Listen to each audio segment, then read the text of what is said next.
Greetings, family. Yapo, listen to me. It's Cassandra-Floyd, also known as the Daughter of the Fates. Still got flowers in my hair. Founder of the Temple of Evolutionary Emergence. Greetings, Kins, color box. All right. So we're gonna go ahead and get started. I'm gonna have to make this short because I have son of a biatch. I gotta make money today. Let's see.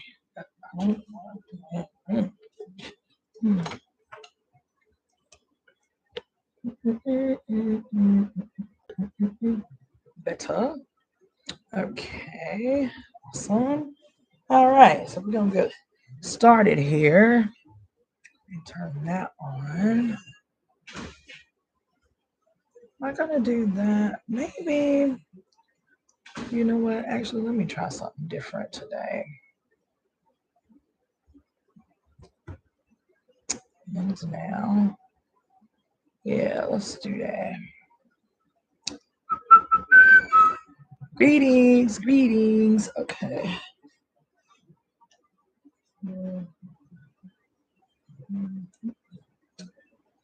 Videos to everybody who keep on saying that they want to be TikTok paid, but you don't got no TikTok video on your page. TikTok has been paying my bills for 9 weeks straight. I made $13,000.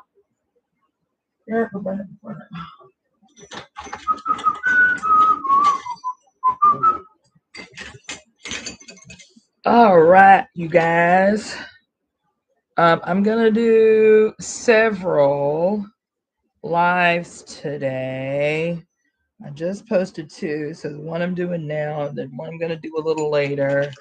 I have a 8/8 portal event to go to today, so I will be doing one of the lives from on location.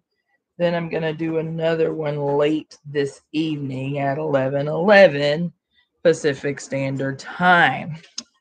Let's see, it's 11:08. So let me do that.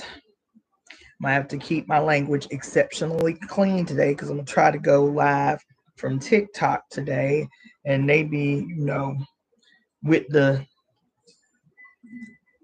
it's, you feel me? All right. So it's 11:08. Greetings, family. This is Cassandra-Floyd, also known as the Daughter of the Fates, founder of the Temple of Evolutionary Emergence. And I am going to start here. Maybe it was a mistake. I'm going to start here in a moment at exactly 4:11 with the reading of the global conspiracy to right all wrongs, and also with the addendum that I made of the global conspiracy to right all wrongs, specifically for and in preparation.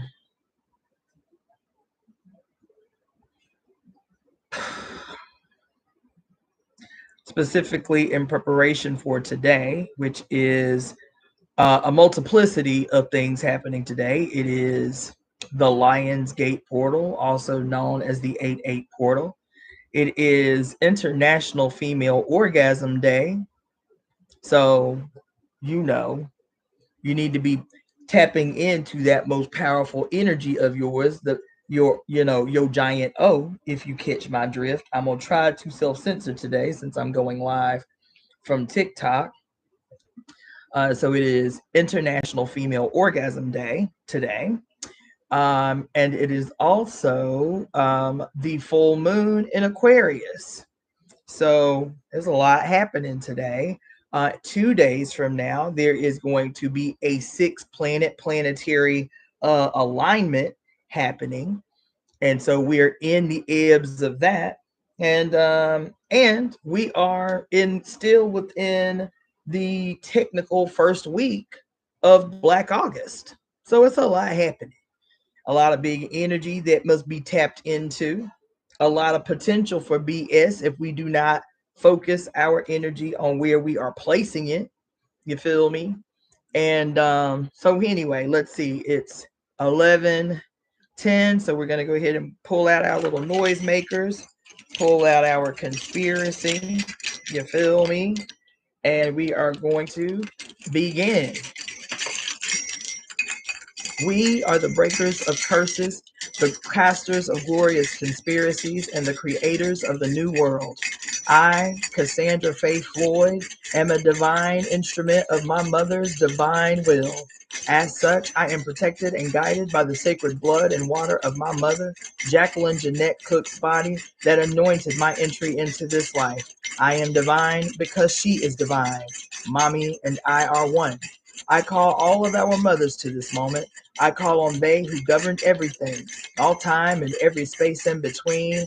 Today, she with 10,000 names. Today, it is Oya, Yemaya, Oshun, Iyami Aj, Kali, Sekhmet, Lilith, Hecate, divine architects of existence, usheresses of the new age. Mommy and I are one. I call all of our divine ancestors and the ashe of every mother on earth to break every curse ever cast upon the mother and her children in all timelines and in every dimension. Mommy and I are one. We, the mother's divine children, conspire together today to forever bind those who have or would harm you, great mother. Mommy and I are one. We conspire together today to destroy everything and everyone in every timeline and dimension that has caused suffering and despair. Mommy and I are one. Today, we embody the sacred and divine power of our mothers. Today, we the tree, we the weavers rewrite all time.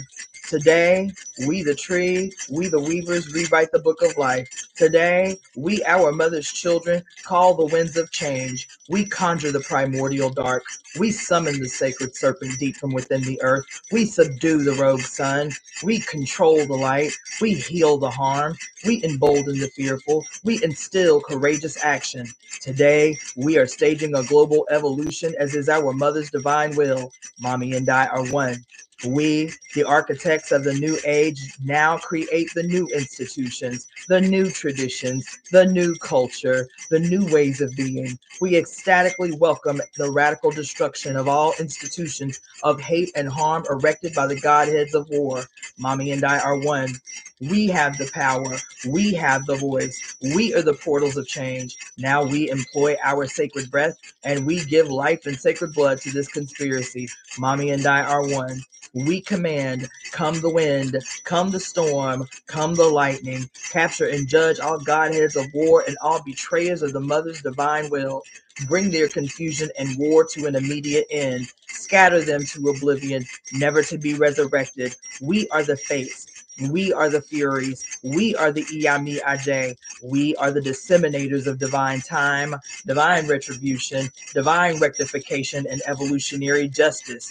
We are the restorers of heaven on earth under the mother's divine reign. We wake the sacred serpent from her sleep to assist us in this sacred assignment. Love unlimited is our birthright. Harmony is our birthright. Ecstasy is our birthright. Pleasure is our birthright. Freedom is our birthright. This is her divine will, and we are the divine executors of her will. We speak her will into the now to reverberate throughout all time, all space, and all dimensions. It is certainly as we say, forever and ever, Mommy and I are one. Mommy and I are one. Mommy and I are one. I'm going to continue because, like I said, I wrote an addendum for today. Let's see here.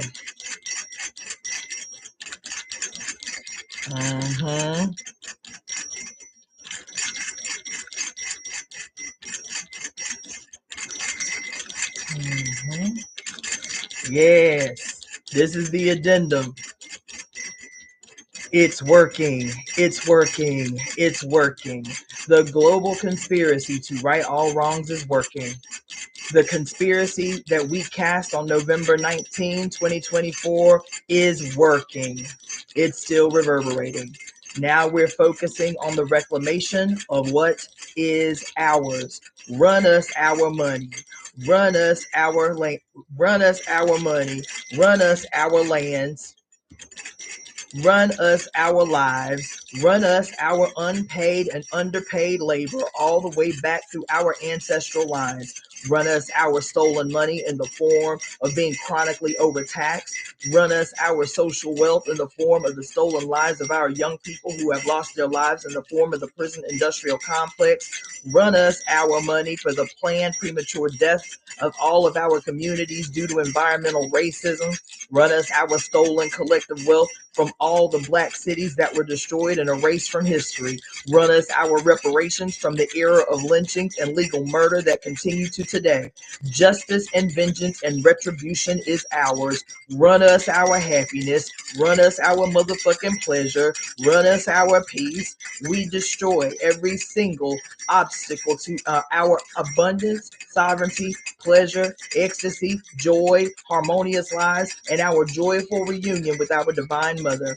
We are her blade, her shield, her axe, her hammer, her fire, her arrows. All billionaires and their descendants, all their connections and supporters are judged guilty. All organizations and corporations on earth who have or continue to cause all suffering, harm, and despair on earth are judged guilty. All slave owners and their descendants, colonizers, past, present, and future, are judged guilty. Every politician who has lied, betrayed, schemed to exploit are now judged guilty.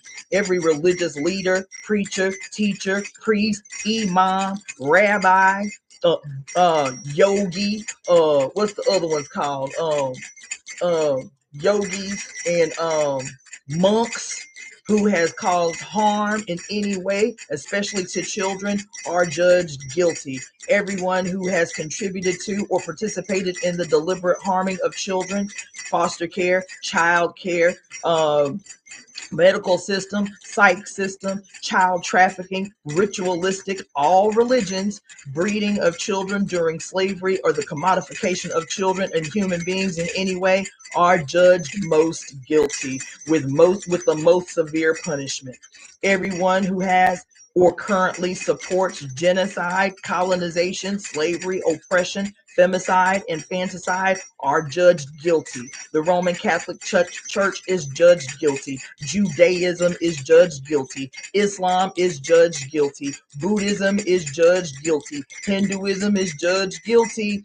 Cults that have caused harm to women and children are judged guilty. Governments are judged guilty. Patriarchy is judged guilty. All murderers and rapists are judged guilty. All harm-causing doctors, scientists, white-collar criminals, presidents, kings, rulers, emperors, queens, nobility, popes, imams, rabbis, philosophers, magicians, magi are judged guilty.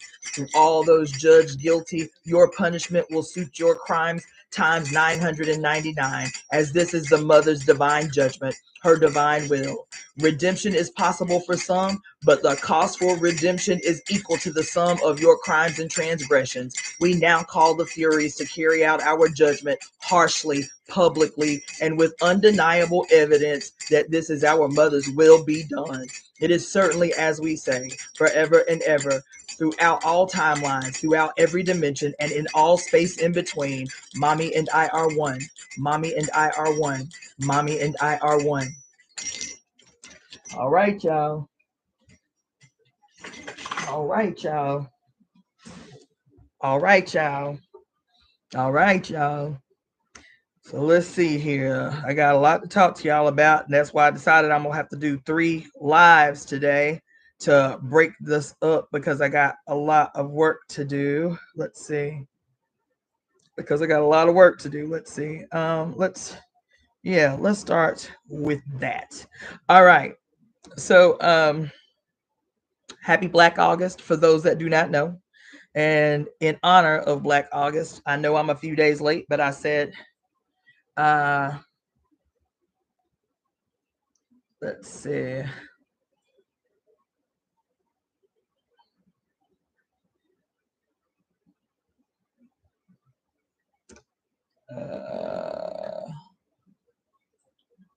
something going on over here on TikTok.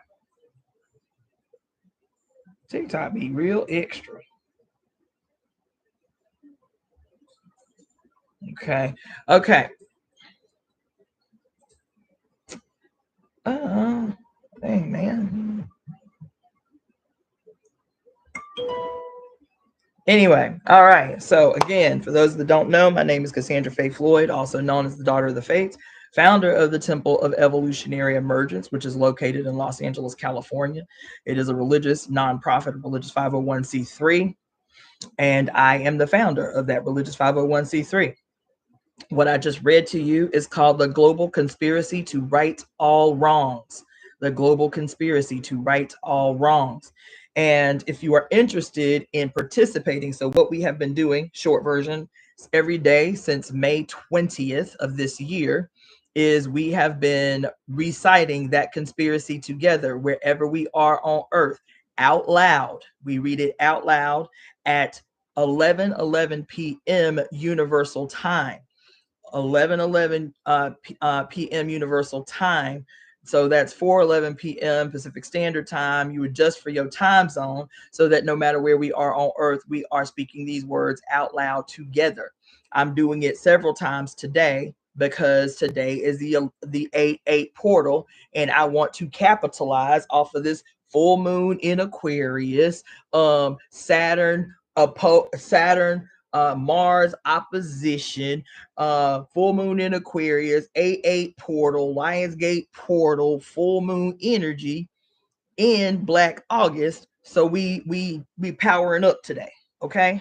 Now, if you're interested in participating in the global conspiracy to right all wrongs, this leg of the conspiracy we are going to is a part of a ritual that we have been doing ongoing every day since May 20th. Okay. That ritual will close out on August 25th. I'm going to stage a live ceremony to close out the global conspiracy to right all wrongs, at least the first branch of it.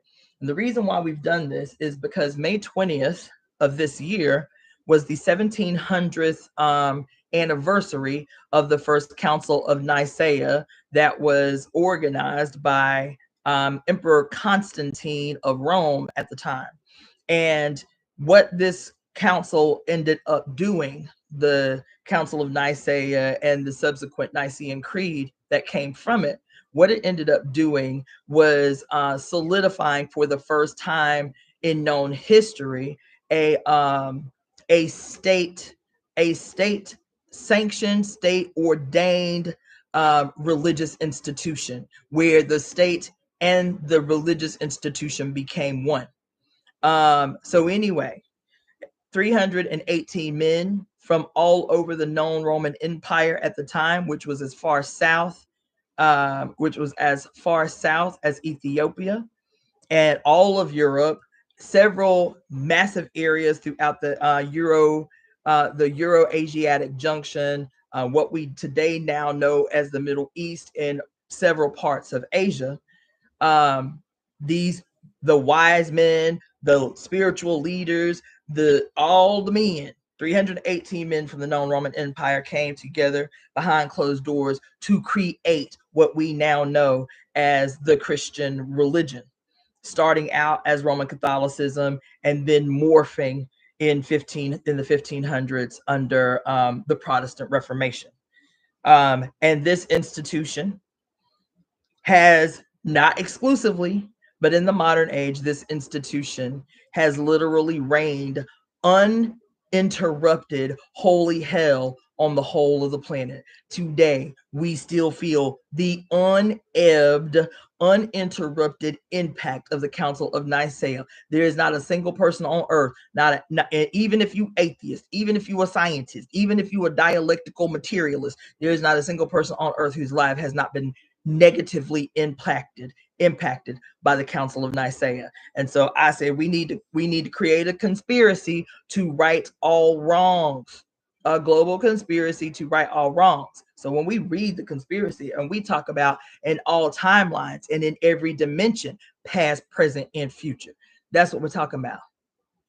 We're talking about changing the past. We're talking about changing the impact of the past so that we have the power and the ability to write our own future, to create the future that we want to will into existence. We have to do that.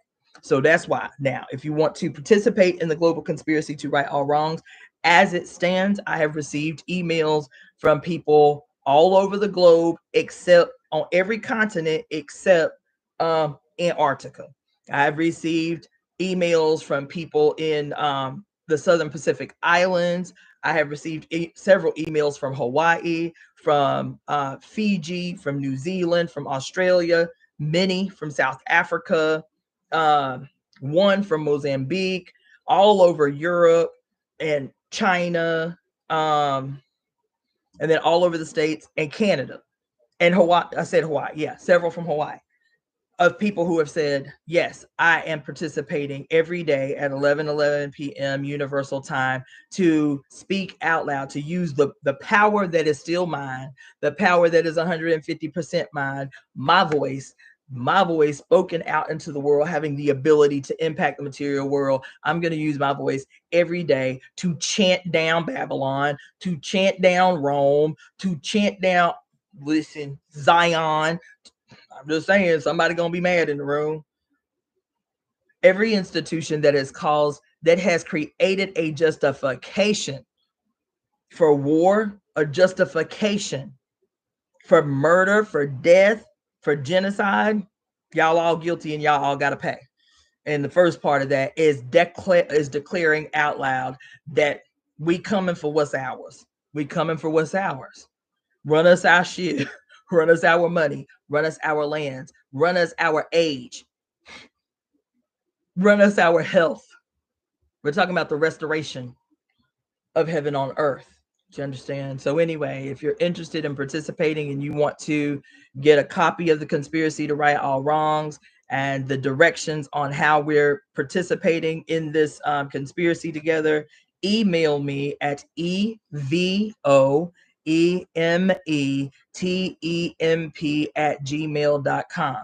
evoemetemp@gmail.com. All right. Now, that's that. So what I want to do first is, because I said I was going to do this, but I haven't. Today's the first day that I'm doing it. So I want to go over a few details.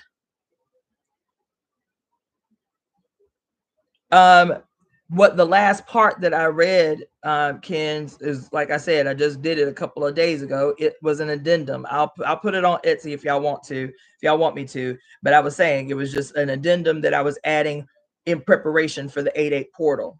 The conspiracy is still what it is. You feel me? So anyway, and let me go ahead and say that, since I do have IG up on, TikTok up on here.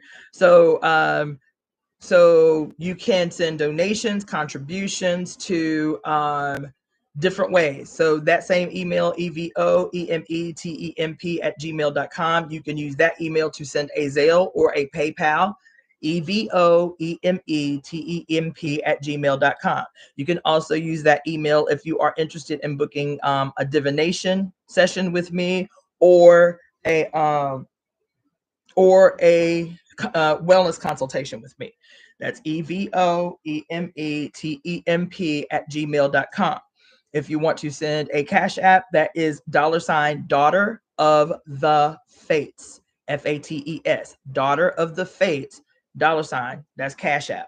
If you want to send a Venmo, it is my name, Cassandra, CASSANDRA-Floyd, FLOYD.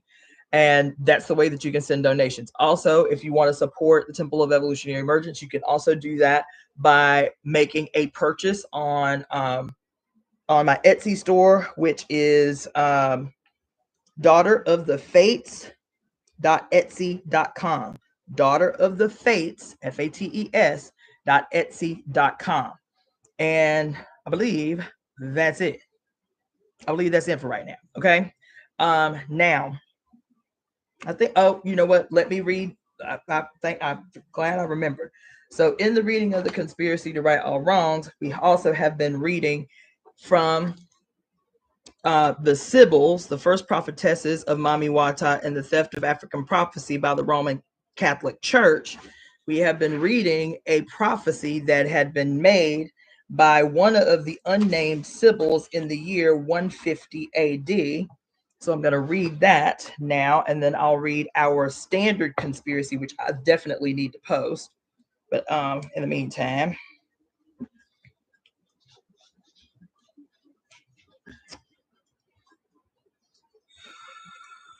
it done finally got hot in California, y'all. All right. Thrice 300 years having run their course of fulfillment, Rome by the strife her people shall perish. Rome is doomed to perish, and that indeed by the judgment of God, because it held her name in hatred, and being the enemy of righteousness, it destroyed the people who kept the truth. There shall come to thee sometime from above a heavenly stroke deserved, O haughty Rome, and thou shalt be the first to bend thy neck and be raised to the ground, and thee shall fire destructive utterly consume, cast down upon thy pavements, and thy wealth shall perish, and wolves and foxes dwell in thy foundations, and then shalt thou be wholly desolate, as if not born. And last, but certainly not least, if I can't find it, I might. Oh, you know what? I gotta go get it. I have it in my other book. Hold on.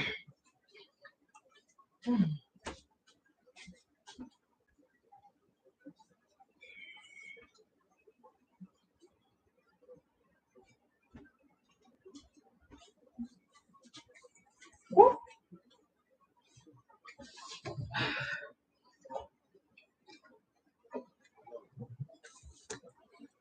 All right.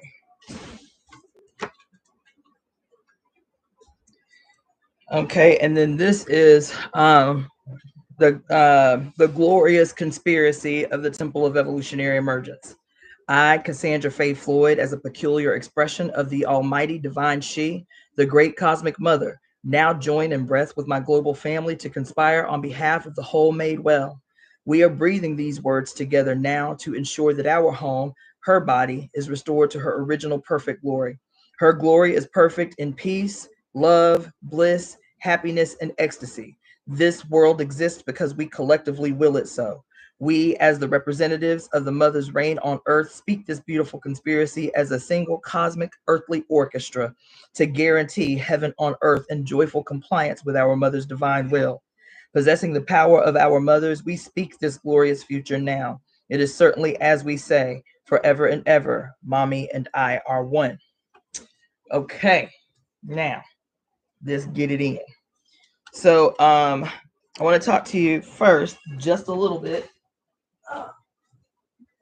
about Black August. So right now, actually, let me make this a little bigger. So I spent a little bit of time, I think on the last live that I did, I spent a little bit of time talking about the historical significance of Black August and why it's called Black August as a movement. Oh, I don't want to do that. As a movement that was based on or around the acknowledgement of the political prisoner movement here in the United States. And it started with the assassination of George Jackson, beginning with, or incorporating the assassination of his 17-year-old brother, Jonathan Jackson. And so I'm going to read a little bit to you about Black August, at least some significant events up until today's date, since I didn't start the way that I had planned on it, which was every day reading something significant about the month of August in Black history. So I'm going to start that today. All right. Okay. And then the other thing is there's also global events, other events outside of Black events that I feel like are extremely important for us to rehash. We have to know history. You understand? So I'm gonna start with August 1st. I got a couple of things pulled up, but I'm gonna start with August 1st. Thank you guys for the compliments, the earrings, the shirt. Yep, thank you. Appreciate you. One of these days I'm gonna be up on here with my hair done. Y'all ain't gonna know how to act. Okay. Anyway, all right. August 1st was considered Emancipation Day for the following islands. For the following islands who were emancipated by the British Commonwealth. So Antigua and Barbuda, Anguilla, the Bahamas, Barbados, Belize, Bermuda, British Virgin Islands, Dominica, Grenada, Guyana, Jamaica, St. Kitts and Nevis, Trinidad and Tobago, and Canada, commemorating the anniversary of the Slavery Abolition Act of 1833, abolishing slavery in the British Empire, coming into force on August 1st of 1834. August 2nd was the birthday of Chokwe Lumumba, who transitioned in 2014, who was an early leader of the Republic of New Africa. He was born in 1947. Debbie Sims, Africa of the Move organization, was born in 1956. Thomas Sankara, a great, wonderful revolutionary, became the president of Burkina Faso in 1983. Became the president of Burkina Faso in 1983. Great champion, Thomas Sankara. Albert Woodfox, one of the Angola Three and former member of the Black Panther Party, transitioned in the year 2022. On August 5th, Nelson Mandela, August 5th of 1962, Nelson Mandela was arrested in South Africa for inciting workers to strike and leave the country, leading to his imprisonment and a long fight against apartheid. August 5th of 2023 was what was known as the Montgomery Riverfront Brawl. Some of us called it the Montgomery Mollywop.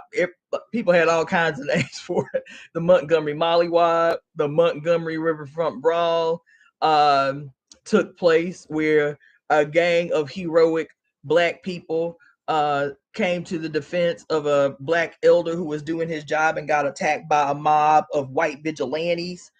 That happened on August 5th of 2023. August 6th, Jamaica gains its independence from the United Kingdom in 1962. August 7th, Jonathan Jackson. Jonathan Jackson is killed. I have something more to say about that. Let me go down. I have all kinds of notes kind of like pieced together. Hold on.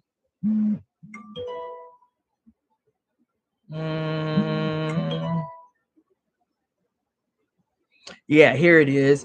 There was a shootout during an attempted escape in the San Rafael, California courthouse, implicated in the oh no, that's wrong. That's something else. Dang, where I know I put it in here. Hold on.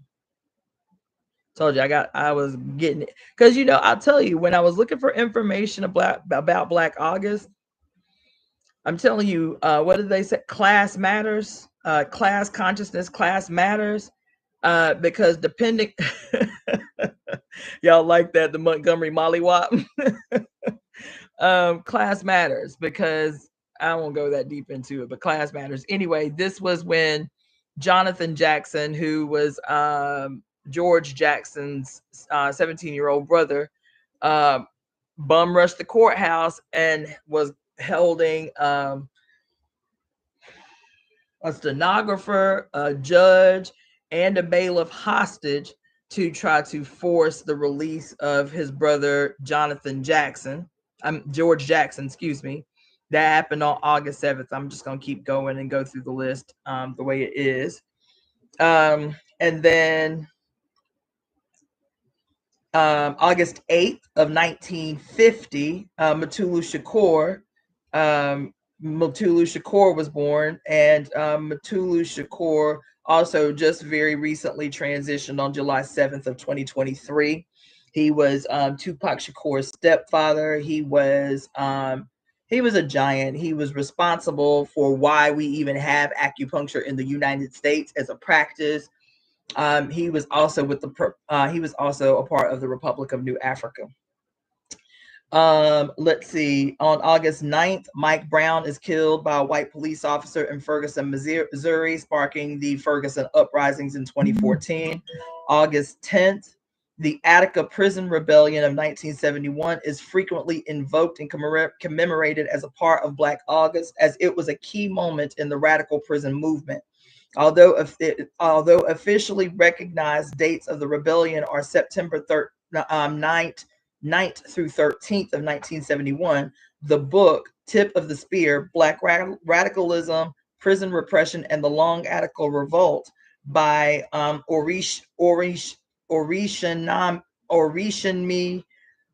Orishonmi Burton argues that Attica is the Black August resistance. Burton describes what he calls the Long Attica Revolt, arguing that the event we refer to as Attica actually began in the Manhattan House of Detention, aka the Tombs, on August 10th, 1970, and persists in different forms in the present day. From this perspective, the revolt fits within the Black August calendar of August 10th, 1970. August 11 of, oh, okay, I said I was going to stop at August 8th. So let me see what else we got up until that point. So some other important dates in August. This one didn't have the year. The actual date. I know it's listed somewhere, but it didn't have the actual date. So it was in August of 1619 of the arrival of the first 20 enslaved Africans to British North America.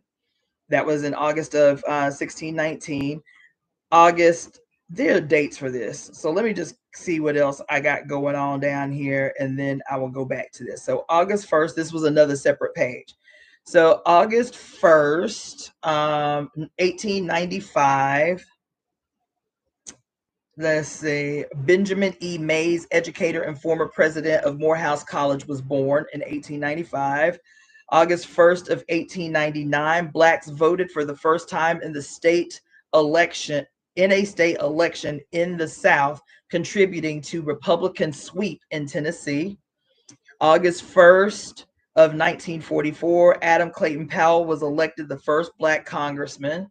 August 1st of 1920, the National Convention of Marcus Garvey's Universal Negro Improvement Society met in New York City. August 1st of 1887, Joseph Hayne Rainey, the first Black person to serve in the United States House of Representatives and the second Black person to serve in the United States Congress, passes away. And August 1st of 1993, Barbara Ross Lee became the first Black woman to head a medical school in the United States. And when she was appointed dean, when she was appointed the dean of the Ohio University College of Osteopathic Medicine. That's crazy to me that the first Black head of a medical school, the first Black woman head of a medical school, didn't happen until 1993. That's crazy to me.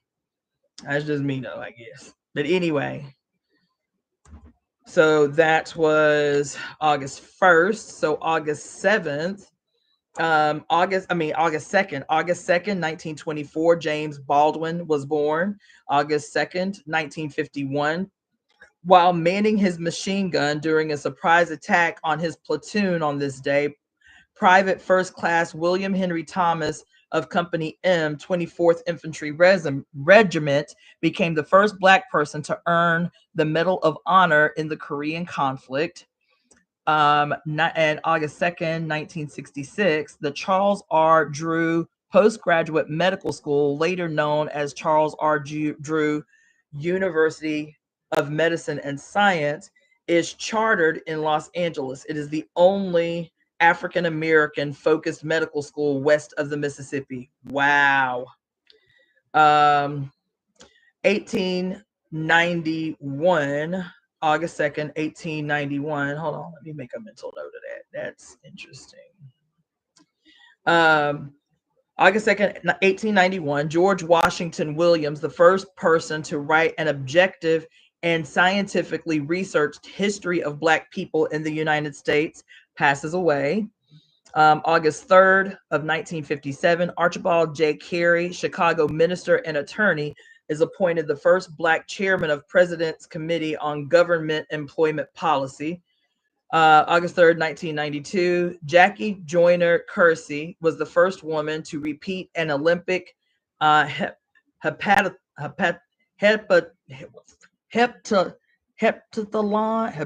I don't know how to say that, heptathlon challenge. August 4th,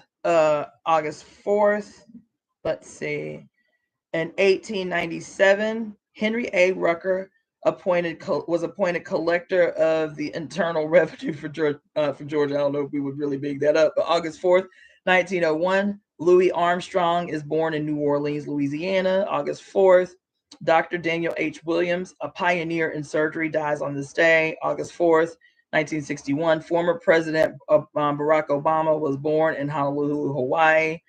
August 5th, 1830, James A. Healy is the first Black bishop in America. He was born on this day. August 5th of 1892, Harriet Tubman finally receives a pension from Congress for her work as a nurse, a spy, and a scout during the Civil War. Let me mark that one too.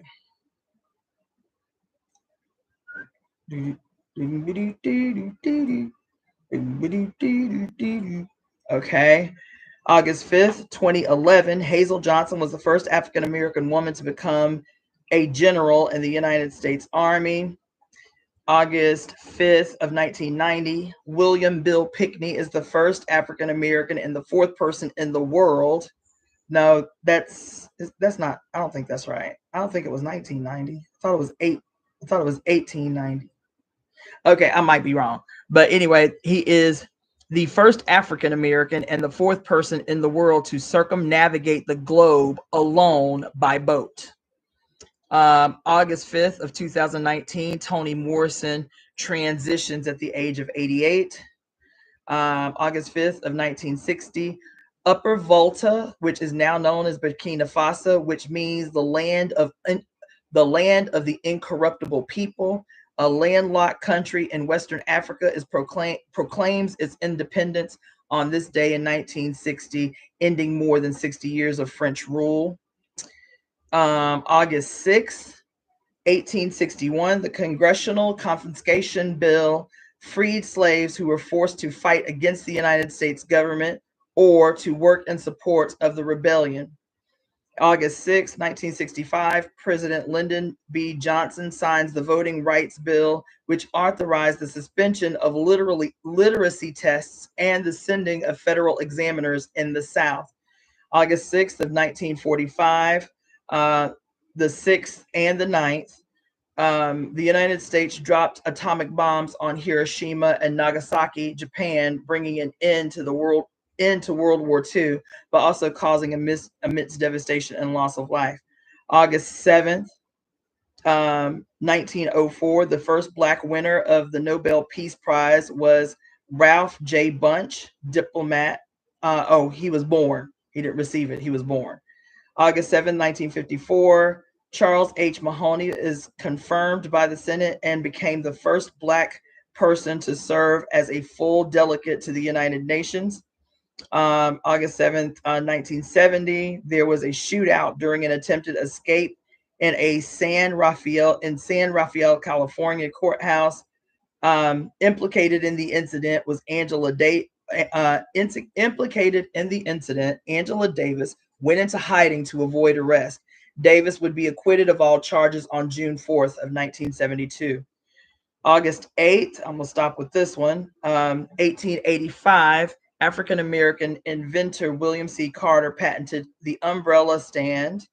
August 8th, 1993, Julian Dixon, elected to Congress representing California's 28th district, was born. And August 8th, 1866, Matthew Henson, explorer, who was an explorer and the first person to reach the North Pole, was born on August 8th of 1866. Okay, so I'll stop with that one. So I'll try to be disciplined and read each day now that I'm caught up, read each day significant events from each day in August. Let's see. So that was the 18th through the 30th. That was so other events that have occurred throughout world history in August. This was technically so this was the year 1964, but it was technically July 18th through August 30th was the beginning of, and it started in Harlem, but it began what they called the summer of conflict. Was it 63 or 64? There's two different ones. So anyway, 63, there was civil unrest, protests taking place all over the country. Pompeii, the catastrophic volcanic eruption that basically annihilated Pompeii in Italy. That eruption occurred in August of 79 AD. Thought that was fascinating. I didn't know this either, but it's in August 26th is known as International Women's Equality Day. Mark your calendar.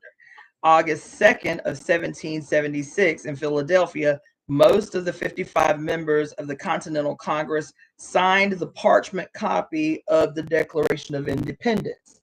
August 2nd of 1939, Albert Einstein. This was interesting, y'all.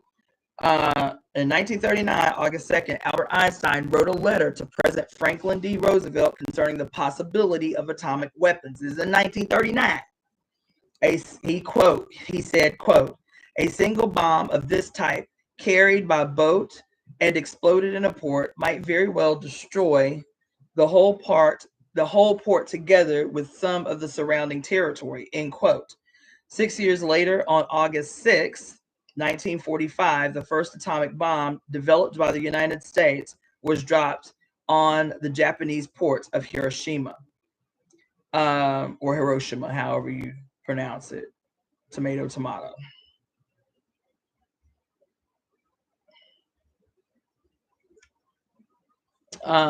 August 2nd of 1990, the Iraqi army invaded Kuwait amid claims that Kuwait threatened Iraqis' economic existence by overproducing oil and driving prices down on the world market. An Iraqi military government was then installed in Kuwait, which was annexed by Iraq on the claim that Kuwait was historically a part of Iraq. This resulted in Desert Shield, the massive Allied military buildup, and the later 100-hour war against Iraq known as Desert Storm. That happened on August 2nd of 1990. August 4th of 1964, three young civil rights workers, James Chaney, Andrew Goodman, and Michael Schwerner, were found murdered and buried in an earthen dam outside of Philadelphia, Mississippi. They had disappeared on June 21st after being detained by Neshoba County Police on charges of speeding. They were participating in the Mississippi Summer Project organized by the Student Nonviolent Coordinating Committee, also known as SNCC, to increase Black voter registration. When their car was found burned on June 23rd, President Lyndon Johnson ordered the FBI to search for the men. August 5th of 1861, President Abraham Lincoln signed into law the first federal income tax. Listen, y'all. Abraham Lincoln signed into law the first federal income tax at 3% tax on incomes over $800 as an emergency wartime measure during the Civil War. However, the tax was never actually put into effect. Let's see. Okay.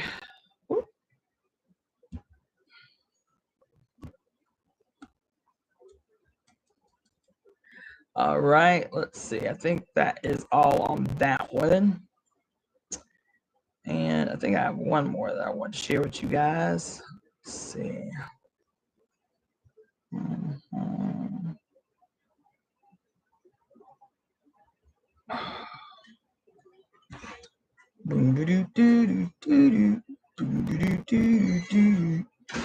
Let's see.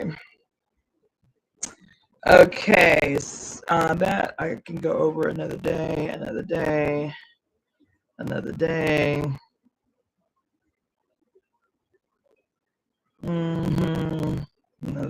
Yeah, so I think that's it for that. Let me see this. Let me just check this last one. Then we'll move on. That.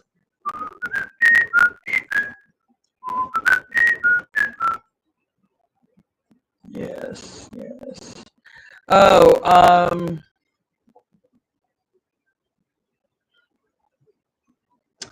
yes. Was it August 5th? August 5th, Marilyn Monroe passed away here in the United States in LA. Toni Morrison. Okay. Just try. Oh, August 5th was the day. So I'll just read it. It says 33 workers became trapped after a mine in the Atacama Desert of Chile collapsed, and the resulting rescue took 69 days, attracting international attention. That started on August 5th. Listen to this one, y'all. This was in 1981. Listen to this one. I was like, well, the more things change, the more things stay the same. In 1981, August 5th, 1981, U.S. President Ronald Reagan fired a 11,000. It was like I don't have the exact number. It was 11,580 air traffic controllers who were on strike. Didn't Trump just do something like that? Didn't Trump in his first 6 months in office fire a whole bunch of air traffic controllers and people that work in that section of air travel? And there was all these subsequent airplane crashes for the first time in like 20 years. I was like, wow, the more things change, the more things stay the same. The more things. 1981, August 5th, he fired over 11,000 air traffic controllers. Let's see. This was in August 5th, 1964. U.S. President Lyndon B. Johnson put the Gulf of Tonkin resolution before the Congress. It served as a principal constitutional authorization for the subsequent vast escalation of the U.S. military's involvement in the Vietnam War. And it's interesting because that happened on August 5th, but it is a well-known fact that the Gulf of Tonkin incident was a false flag operation. It never happened, but the United States was looking for a legitimate appearing way to enter the Vietnam War, and the Gulf of Tonkin incident under Lyndon B. Johnson was that false flag operation that gave legitimacy to the United States being involved in the war. Let's see.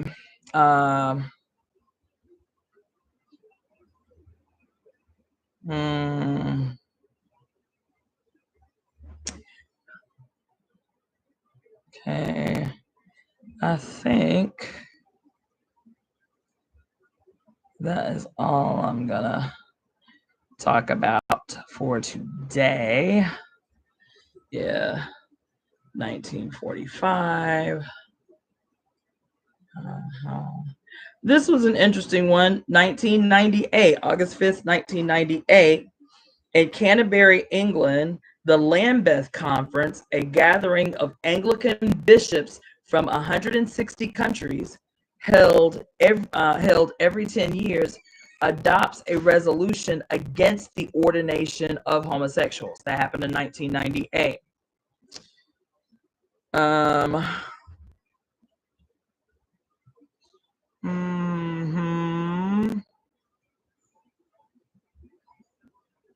think that's it.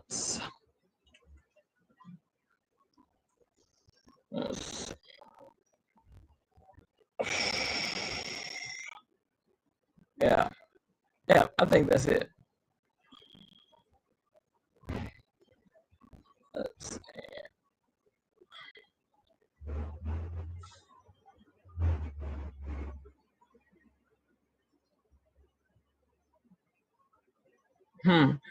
on August 5th, Gertrude Elderly, at the age of 19, of New York, became the first woman to swim the English Channel, breaking the men's record by nearly 2 hours. Oh, that was fascinating. In 1890, August 5th, 1890, convicted murderer William Kimmler became the first person to be executed by electric chair. He was put to death in Auburn State Prison in New York. August 5th, 1825, Bolivia declares its independence from Spain.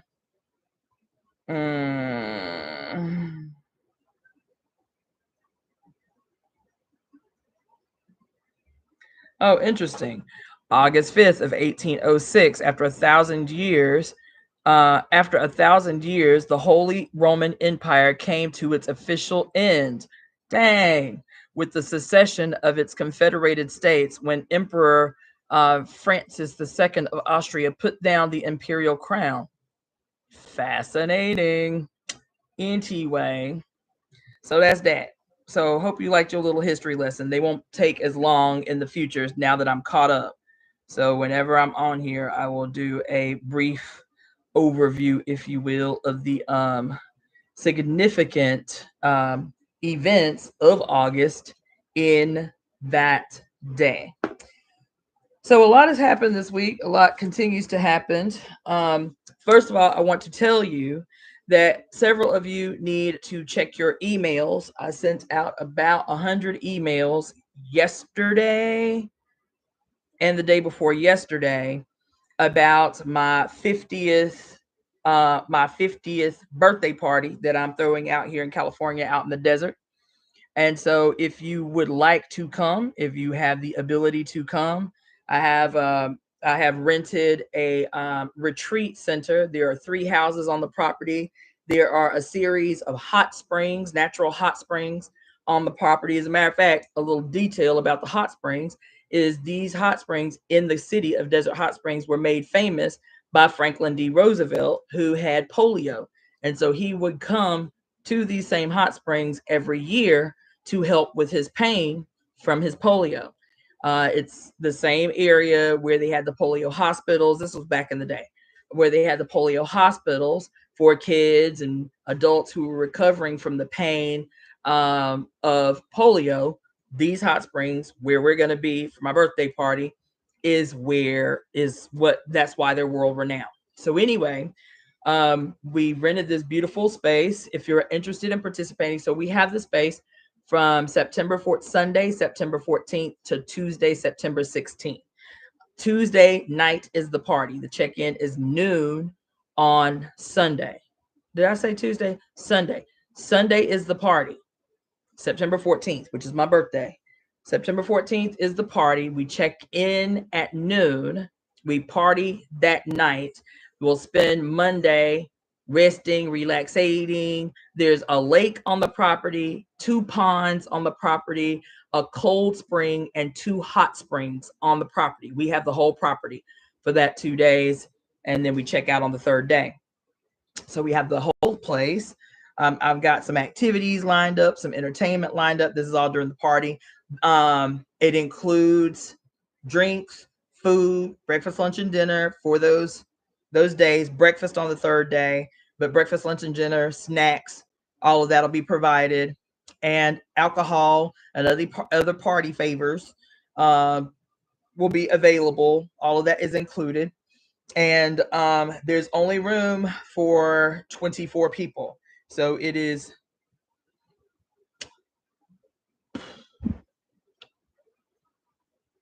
Hold on. This weird thing with TikTok. Okay. So anyway, if you're interested, let me know. Email me at evoemetemp@gmail.com. Also, there is we're going to be doing some plotting and scheming at this thing too. because people know that I'm plotting and scheming. I'm actively building the temple. So there's going to be some witchy work happening too. So yes, we're going to play the whole time. But for those that are interested, it's not for everybody. But, you know, if you're interested, we're going to be doing some witchy stuff during these 2 days too. Okay. So if you want more information, just email me and put birthday party or, you know, 50th party or whatever in the subject header, evoemetemp@gmail.com. So that's happening. Now, I have been getting a lot of comments over the last week on old videos, which I love, because I say this all the time, I don't actively go back to old videos that I have done just because I'm constantly creating new stuff and multitasking like an insane person. So unless somebody draws my attention to something old that I have done, I don't have a practice as of yet of actively going back to things that I have read in the past. However, there were a couple of things that I said I wanted to just briefly. I'm just so glad y'all do that, because there were so many comments, and y'all know I'm obsessed with timestamps. There were so many comments that people highlighted for me with timestamps that were like so currently relevant that it was really shocking. I'll be honest, it was real shocking. So I pulling out a couple of books just to rehash a few things. And then I'm also thinking about starting a new book.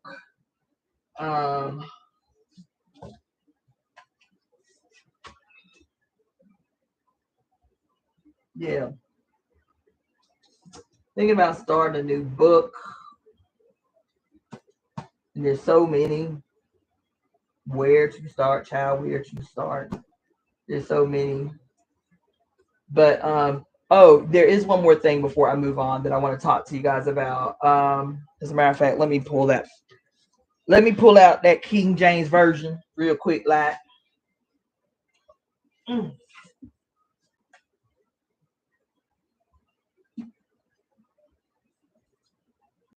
So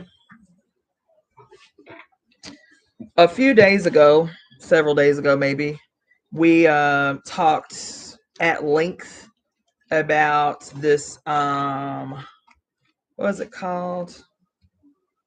Here it is. This what y'all call it? The Project Esther. And the subtitle of the project is called the National Task Force Against Anti-Semitism. And then somebody just sent me another video right before I came up on here today that was, you know, the U.S., what's her name? The U.S. attorney, I forget her name, going off, acting all hard about how we're going to take this really seriously and we're going to seek vengeance on those who are anti-Semitic, and going even more off about, you know, anti-Semitic, anti-Semitism is one of the oldest and most consistent systems of oppression. Like, how they can keep saying this shit with a straight face is beyond me. First of all, it's beyond me. Without digressing too much, though, I kept hearing, and I still haven't read the entire. Is there a way for me to pull it up without? Let me see if there's a way to pull this BS up without messing up my project here.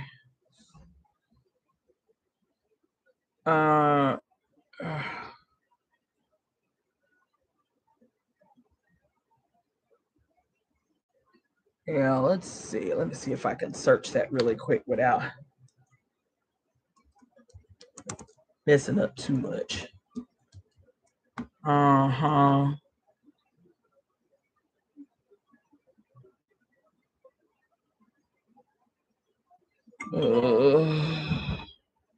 Let's see if I can find it on a PDF.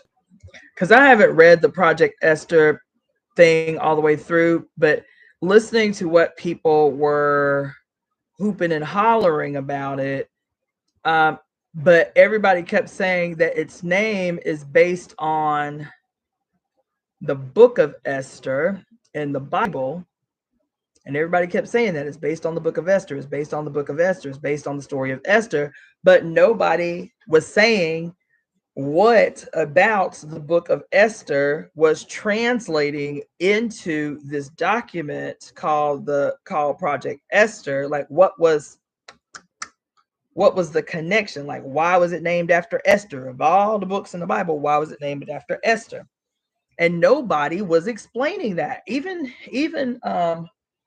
Jewish websites were, when you, because like even when I got on YouTube and I was like, okay, because I really didn't want to read the book of Esther, you feel me?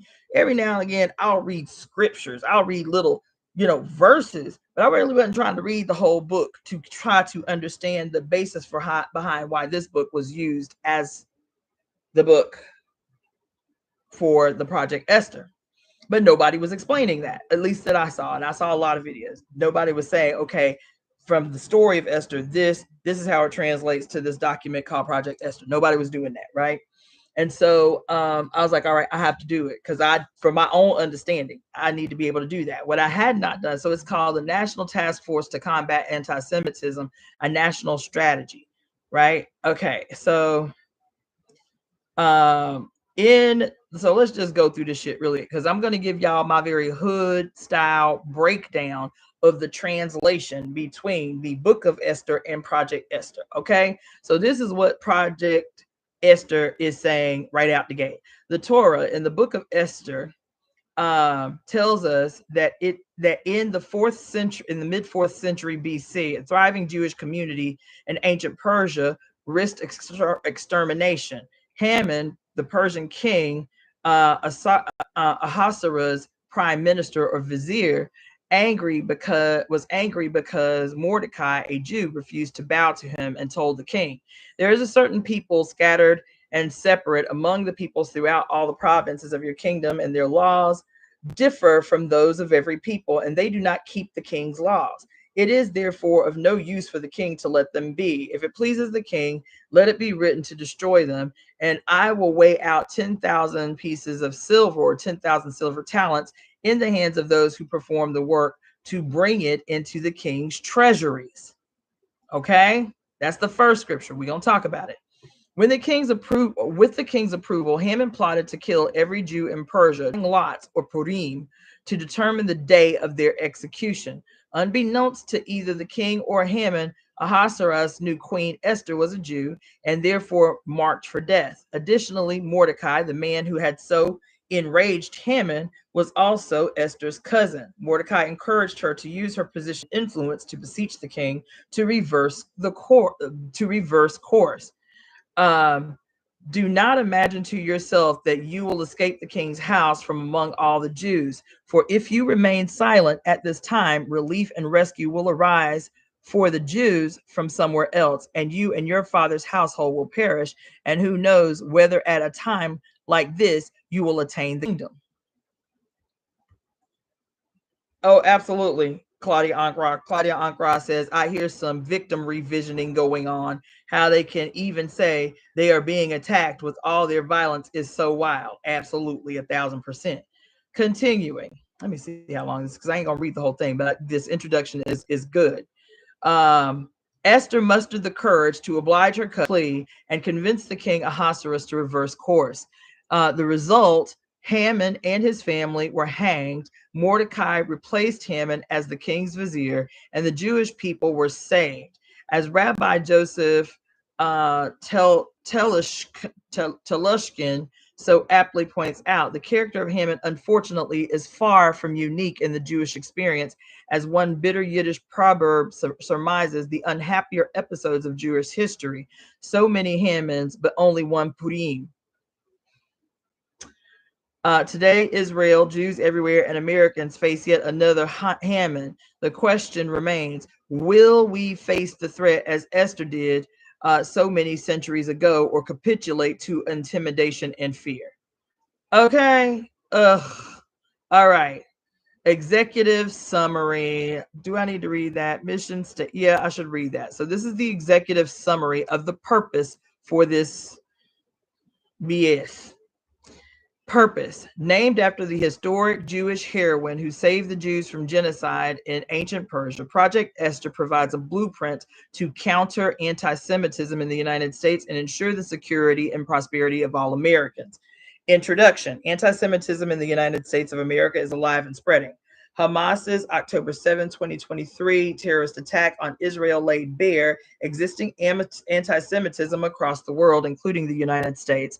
The virulently anti-Israel, anti-Zionist, and anti-American groups comprising the so-called pro-Palestinian movement inside the United States are exclusively pro-Palestinian and more so pro-Hamas.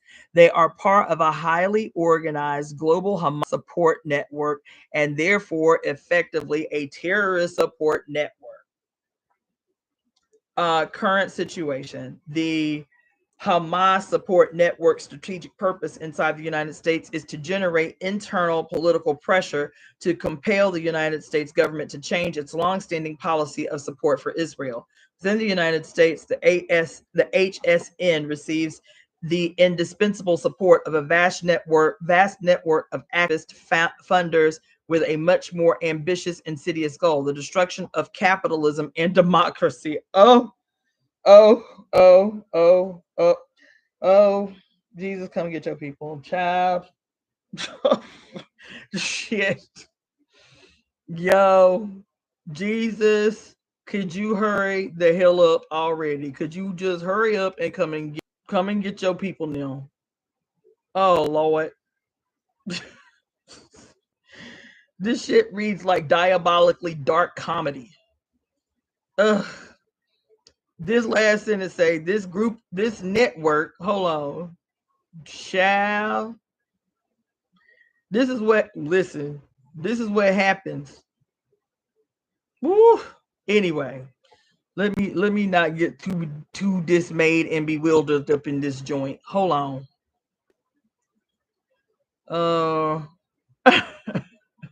He say, the HSN receives the indispensable support of a vast network of activists and funders with a much more ambitious, insidious goal: the destruction of capitalism and democracy. Child, let me take some notes. This is, when I tell you, madness personified. Child, y'all up in here laughing, child.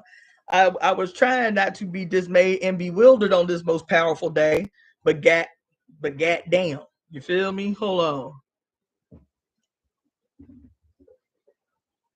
And I ain't gonna belabor this, but I think it is something that we need to keep on the forefront. We can be funny about it, but even though this mess sounds ludicrous, that a year ago, thank you, Power Kismet. Power Kismet said, when do we consent to capitalism and democracy any damn way? Okay. That's what I want to know.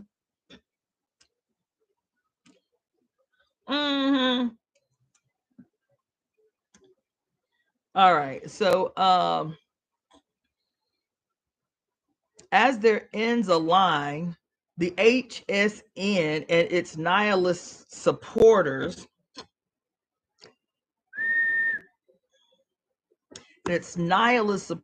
indoctrinate the gullible. Yo, who wrote this shit? Indoctrinate the gullible into supporting Hamas and hating Israel to create the street mayhem that serves their ends. This network is nominally American, but benefits from the support and training of America's overseas enemies. Chat. This, I feel like this, I might need to do a detox after reading this shit. Its members hope to achieve their goals by taking advantage of our open society, corrupting our educational system, leveraging the American media, co-opting the federal government, and relying on the American Jewish community's complacency. Lord. I feel violated just reading this mess out loud.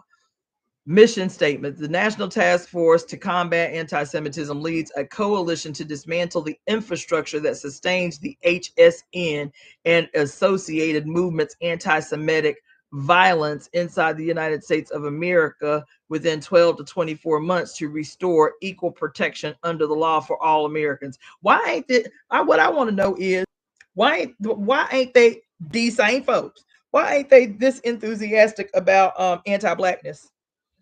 Why ain't they this enthusiastic and vigilant in terms of the protections, what they say, protection under the law for all Americans? Why they don't take this kind of vigilant position with the femicide that happens on the bodies, particularly of Black and Native women in this country? Why they ain't got the same kind of smoke? That U.S. attorney who got on there talking about we gonna seek vengeance for everyone who supports policies of anti-Semitism. We gonna seek vengeance. That's what she said. She said vengeance. That's what she said, the U.S. attorney. That's what she said. That was the word she used. Why y'all don't have that same kind of smoke, that same kind of heat, that same kind of fire, that same kind of finesse for people who are still lynching young Black people in this country?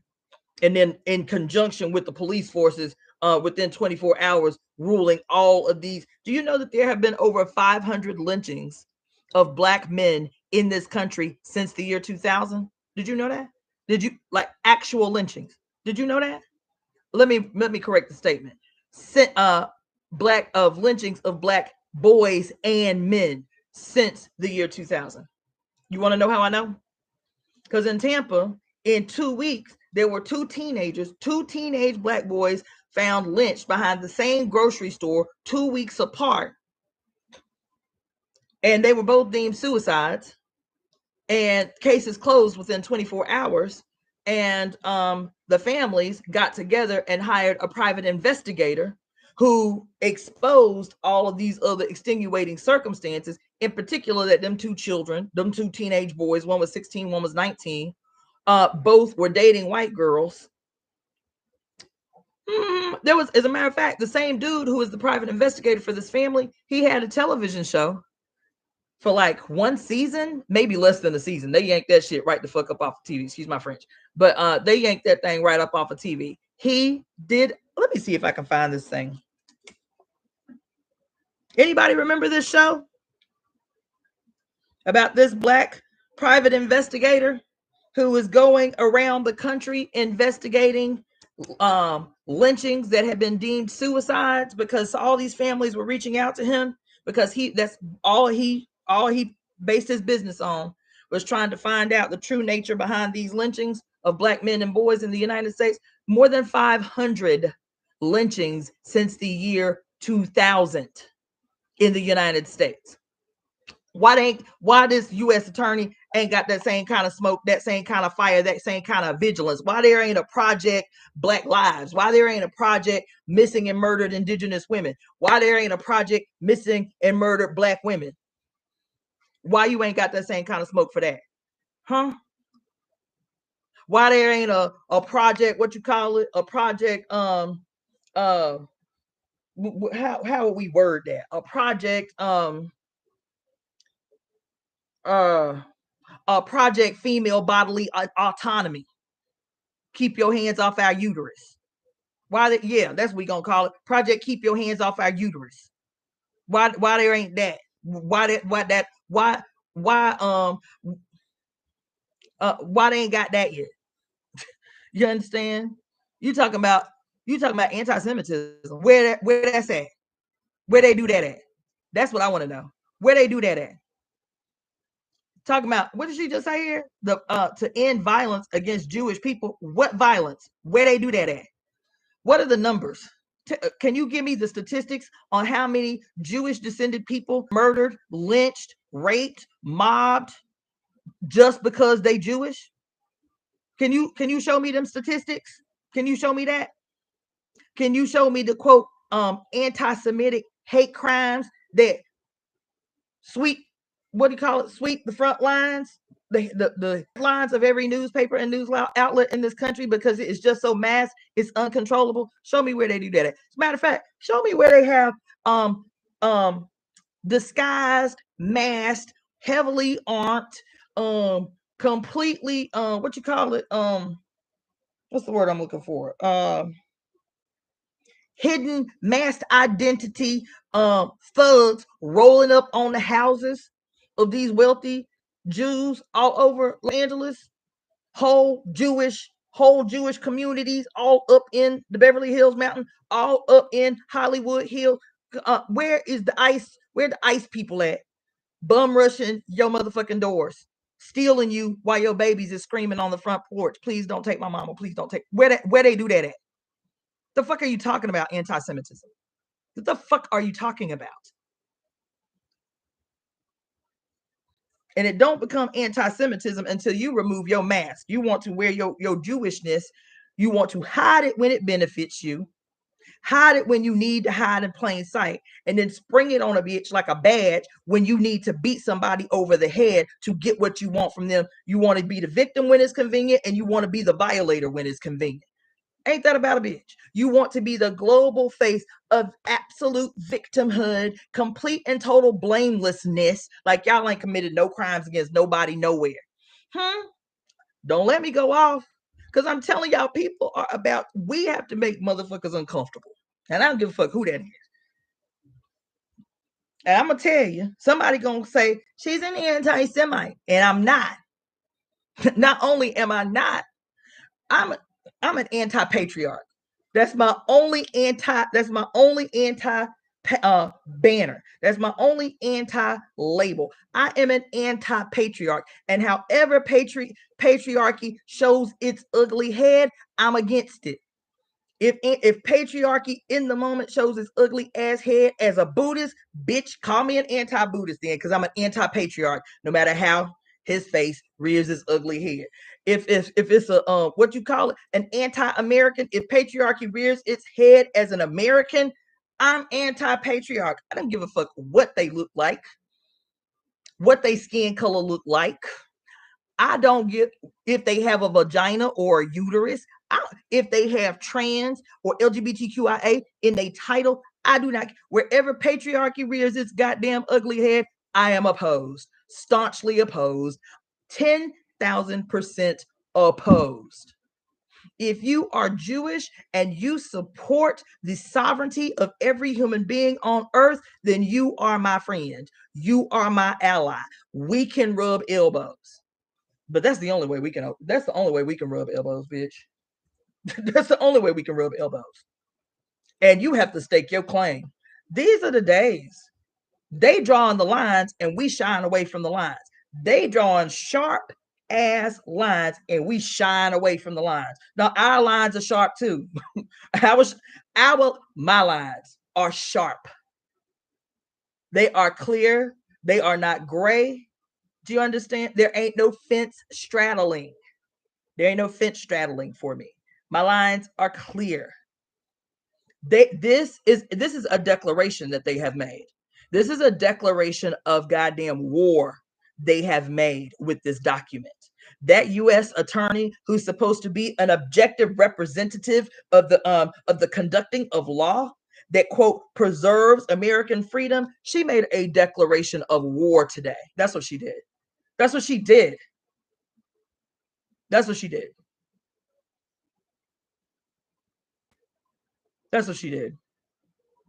The National Task Force to Combat Anti-Semitism leads a coalition to dismantle the infrastructure that sustains the HSN and associated movements, anti-Semitic violence inside the United States of America within 12 to 24 months to restore equal protection under the law for all Americans. Lunacy, madness personified. That's what it is. Vision. The intent. Our intent is to organize and guide all willing and able partners in a coordinated effort to that employs all available resources to combat the scourge of anti-Semitism in the United States. Our hope is that this effort will represent an opportunity for public-private partnership when a willing administration occupies the White House, child. When a willing administration occupies the White House. Thank you, Claudia Ankara. If you don't see this as anything other than a declaration of war on a so-called independent people, you are mistaken. You are mistaken. The ends to meet these goals. Goal to ensure that U.S.-based anti-Semitic movements are incapable of threatening U.S. citizens with violence. Again, anytime you hear that bullshit, what violence where? What violence where is the first thing I want to know. Because if a person is innocent, if a person has not committed violence against others, has not committed crimes against others, then I say sovereignty. I say you deserve to be protected and to feel safe in the country that you live. That's it. That's it. You can't commit crimes, bitch, and then be like, but I had to defend myself because eventually they would come to the conclusion that we need to die. I've heard them say that. Y'all better stop. Y'all better stop. But I'm gonna tell you why they can't stop. And I'm gonna tell you some other things that's gonna hurt your feelings. But we have to stop doing that. I'm hearing so many Black content creators placing anti-Semitism and racism and quote anti-Blackness and hostility against colonized people, colonialism, placing anti-Semitism and colonialism in the same sentence as some kind of as equal. Stop doing that. Stop doing that. Stop doing that. Stop doing that. Placing crimes committed against marginalized people, violent, vicious, unending crimes against marginalized, colonized people in the same sentence as anti-Semitism. Stop doing that. That woman that just made that declaration today, she didn't do that. She didn't do that with you. She didn't say anti-Semitism and anti-Blackness and anti-LGBTQIA. And she didn't do that.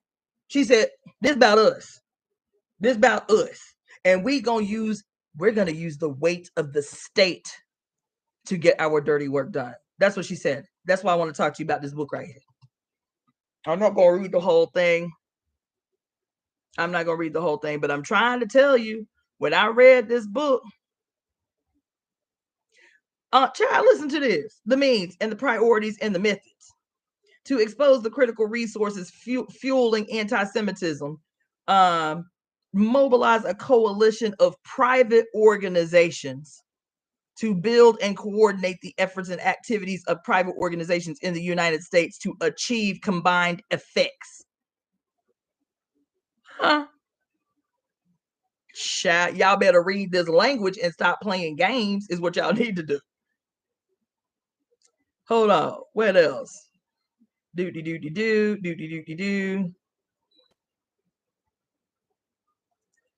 Let's see. Do. Videos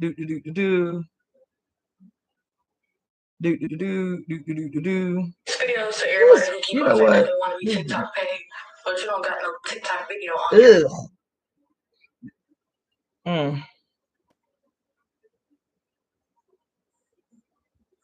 TikTok be really. There's a reason I ain't been up on here.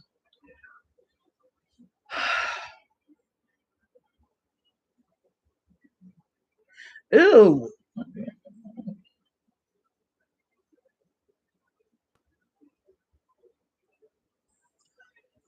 It is finally hot, y'all. It is officially summertime in California, child. It is officially summertime in California.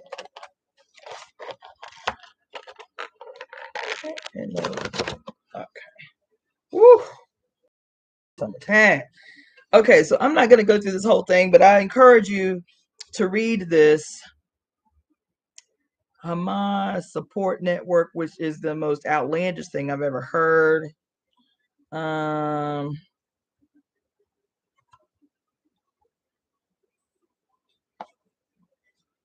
Listen. Oh shit. This mess. The legitimization of protest in an effort to make their anti-Semitism and calls for genocide acceptable. Anti-Semitism equals genocide in the United States of America because people protest against genocide. Y'all, the wording for this thing: corrupt the U.S. educational system, Child, there's a whole graph in here, pro-Israel versus pro-Palestine demonstrations.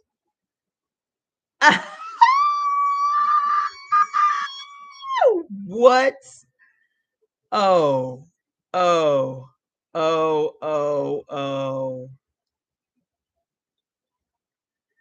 Leveraging American media. Oh, child. I cannot, child. This is madness personified. Oh my God. All right, so I'm gonna X up out of this joint. America, blah, blah, blah, blah, blah.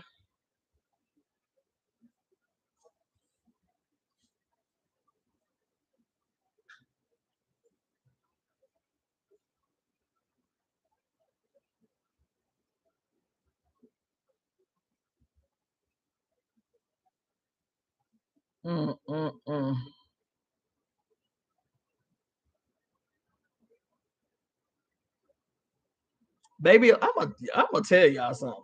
Okay. I'm gonna tell y'all something. I mean, it's already the case, but the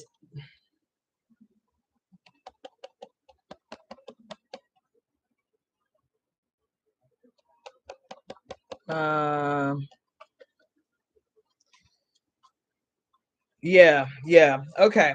So let me just talk to you about the Book of Esther, because when I was going on YouTube, I wanted to be a lot more clear than I was the other day when I was talking to you all about the Esther story. I actually read a good portion.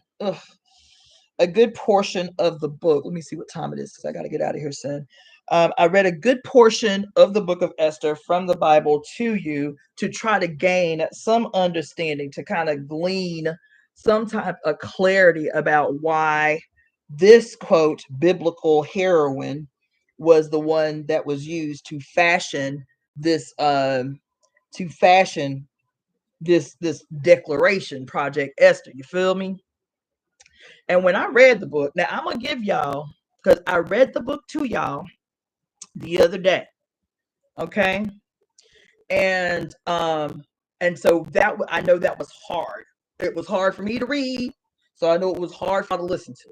I had to read it though, so I could circle back and do my hood breakdown version of the story, so you can clearly understand the relationship between the Book of Esther and the drafting of this BS we just read called Project Esther. Okay, so I broke it down into several main components and of the story, because it's one of the shorter books, if not the shortest book in the Bible. All right, now some key things you need to know. Esther, child, Esther is not the subject of this story. First of all, even when I was looking for YouTube condensed breakdowns of the significance of, everybody kept saying the same thing over and over and over and over and over and over and over again. Esther was a heroine who was willing to risk her life to prevent the annihilation of her people. Over and over and over, every website, whether it was written articles, whether it was video, essays, everybody said the same thing. The significance of the whole story is that Esther was a hero who prevented the annihilation of her people now. Okay? That's not who she was in this story. And I'm not telling you just because I'm a hardcore this and that and whatever. If you read the story as a lay person, and that's what you take away from the story, your comprehension, your reading comprehension level ain't up on game. You ain't up to par. You need to. I'm not being mean. I'm telling you the way I read it from the King James Version Bible. You feel me? Shakespearean lingo written. If that is the only interpretation from the reading of the Book of Esther that you get, your comprehension skills are very low. There's 10 books, there's 10 chapters in the Book of Esther. It's a very short book in the Bible. Esther was not even the star of the story. So how people keep saying How people keep saying, oh, Esther was this heroine willing to risk her life to prevent the annihilation of her people is a lie from hell. She wasn't even a main character in the story. I'm telling you, read word for word, marked up word for word from your beloved King James Version Bible. Now, I ain't never read the Torah, but I know that the Old Testament and the Torah is damn near verbatim, word for word, the same.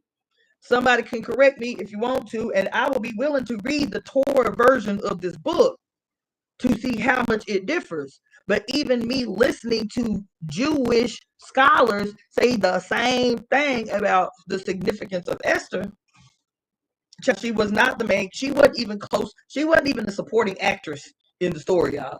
She wasn't. You know who Esther was? Has anybody ever seen the movie The Spook Who Sat by the Door? Anybody ever seen that movie? Anybody ever heard of that movie? The Spook Who Sat by the Door. Anybody know this story? Yay? Nay? All right. One person say yeah. Listen, Esther was a spook. Esther was a spook. Esther was a spy. That's what she was. She was a spy. She was a hired hand. That's all she was. She was bred to be a hired hand. That's all she was. That's all she was. Because right out the gate, when they talk about Mordecai, and the interesting thing is when people talk about this Jewish tradition called Purim, which is based on this story, this celebration that the Jews do to this day called Purim, in celebration of when Esther, as a heroine, risked her life to prevent the annihilation of her people.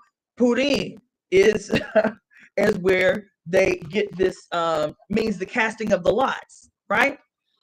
And this was, the lots were casted by Haman, who was the quote villain in the story, who used Purim to decide what day he was going to set the execution of the Jews. Feel me? But what's her name?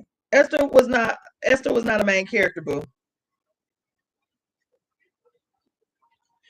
Yeah, a lot of people mentioned that too, Taylor. It was of no consequence to me. But a lot of people did mention that it's the only book in the Bible where God is not mentioned in the Bible. Que sera, sera, whatever. You feel me? That was not the significance of the story. And I'm going to tell you why this book was included in the story, because I heard a lot of debate about that. Why was the book even included this and this and this and this? Because there was a very, listen, first of all, I'm always telling y'all, I've been telling y'all for several years now, this book is not a book of nonfiction. It's not a work of nonfiction. This book is first of all, it is the most plagiarized book in the history of humanity. First of all, it is the greatest work of plagiarism in known human stories. But the book to create a political weapon under religious auspice. That's what it is. Not only that, even as a collection of stolen shit, stolen stories, stolen shit, this group of people, these stories that were stolen and then morphed into stories that are specific to one group of people who put themselves forward as the chosen people on earth, and everybody else is just supposed to be servants to them for forever. You feel me? These stories weren't just random tellings. These mythologies, these stories collected and then usurped and plagiarized. These stories were also, this book is a book of plagiarized stories, mythologies, but this book is also a collection of an a continuous, long-standing astrological navigational system. This book is detailing the whole of humanity's movement through the precession of the equinoxes. This book is an astronomical book. This book is an astrological book detailing specifically what this book in the Hebrews call the beginning of earth, Because you have some crazy ass Southern evangelicals who still believe that the earth is only 6,000 years old, and it's because the Bible said so, that it started 6,000 years ago in the Garden of Eden in the book of Genesis. I'm telling y'all, there are still people, even blood related to me, who still believe that the earth is only 6,000 years old. You feel me? So this book starts in Genesis. It's in the Garden of Eden, at the proposed entry, at human beings' proposed entry into the age of Taurus. The Garden of Eden begins in the age of Taurus. And this book here details human beings' movements, one group of human beings' movement in their relationship with other human beings who they see as perpetually lower than they, their movement through the age of Taurus, transitioning to the age of Aries, transitioning into the age of Pisces, and foretelling the age of Aquarius. The book of Revelations is a foretelling of the coming of the age of Aquarius. Jesus is the sun personified in the age of Pisces. And then you had other patriarchs that were the personification of the sun in those particular ages. Moses becomes the chief patriarch of the transit, representing the transition from the age of Taurus into the age of Aries. Noah, Methuselah, Adam, these are all the patriarchs in the transition of the sun through the age of Taurus. Do you understand what I'm saying? So this book is an astrological book, but it's not just an astronomical book detailing human beings' transition through these last three ages and foretelling the coming age. This book is also a blueprint for the establishment and maintenance of power, of empire. This book is a way for those who know how to read it to always, this book is not written in past tense, by the way. This book is not written in past tense. I want you to hear me. I got, my whole body is buzzing. This book is not written in past tense. This book is written recognizing that there is no such thing as the past. There is no such thing as the past. We are always living in the present.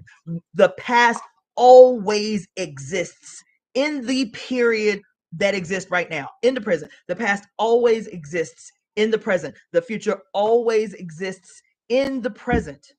And so this book becomes a blueprint for you. See, it serves multiple purposes at the same time. And it's not just this book, it's any of these books. It's the Bhagavad Gita, it's the Torah, it's the Talmud, what's that other, the Quran, any quote sacred words handed down by the mythical God in the sky to a select few who can exclusively hear the sacred word of God. And it is, this book is an instrument of war. That's what it is. This book is an instrument of war. That's what it is. All them other books I mentioned too, they are instruments of war. Why? Because the world right now is dominated by a godhead of war. And he got many faces, just like our triple goddess, just like the face of the 7 goddesses, of the 10,000 goddesses. They got a bunch of faces. And if the sun goes rogue and he has to hijack every aspect of the mother's personification, then he too have to be multi-faced. He too have to be multi-faced. And the multi-faced sun gone rogue is a god of war. The multi-faced sun gone rogue is a god of war, and he has been nothing but a god of war since he betrayed his mother. I don't care what personification. I don't care how soft his voice is when he speaks, when he talks about the deep meditation as the only way to accomplish Christ consciousness. I don't care if he got sandals on, walking through a desert, feeding people with supposedly 2 fish and 2 loaves of bread. His ass has always been a god of war. And the reason that he becomes multi-faced is because he recognizes, like any general would, He recognizes when strategy has to change for a peculiar period of time or a change in his methods as the general. Do we need to feign? Do we need to feign to be allies in order to get closer to our target? Do we need to throw up a white flag and pretend that we are retreating? And as they get close, because they trust the process of war, we throw up the white flag, and then as they get close, because now they believe that we are honorable people, that we are honorable characters. They believe that we are honorable characters, and we throw up the white flag, and as they get close, we slay them all. This is your Godhead of war. Everything that is an instrument in the possession of a Godhead of war becomes a weapon of war. Everything, baby. I hope y'all heard what I just said. Everything that is an instrument in the hands of a Godhead of war is a weapon of war. It's your Constitution.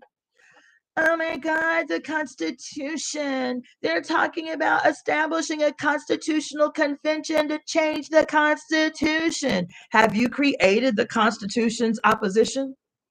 Have you written the Constitution's opposition? Because they talking about dismantling your beloved sacred document handed down by the forefathers to establish freedom and justice and the pursuit of happiness. Not for you. So why are you lamenting about these people going behind closed doors in a constitutional, what do they call it? A constitutional convention to change the Constitution, when it was, you know what they about to do in that constitutional convention?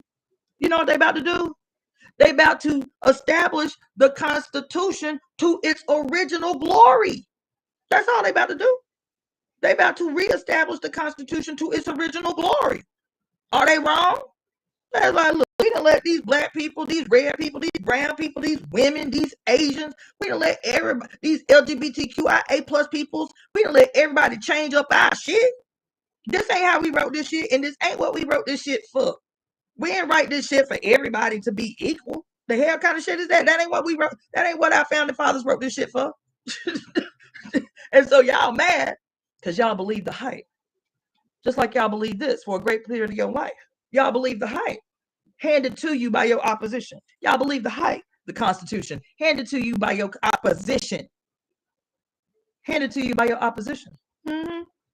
And so y'all mad, y'all scared, y'all fearful, because they talking about going and doing a constitutional convention to change the Constitution and to get rid of all the amendments that make America great. America ain't never been great. Never. Name a time.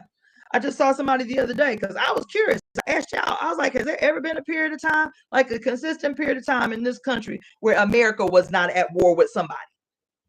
I'm just talking about since his birthday. I ain't even talking about the fact that this bitch been up in here since what since the 1400s. But I'm talking about, okay, so he just bypassed all of that to where it actually became a legitimate nation in 1776. From 1776 to this day, I said, is there any period in the history of this country where America was not at war with somebody? And I just got the answer the other day. That all together, in its 250 years, altogether, America has experienced 17 years of peace in 250 years. When was America great? Tell me that. When was America great? Because America collectively, altogether, has only experienced 17 years of peace, where it wasn't at war with somebody on this planet.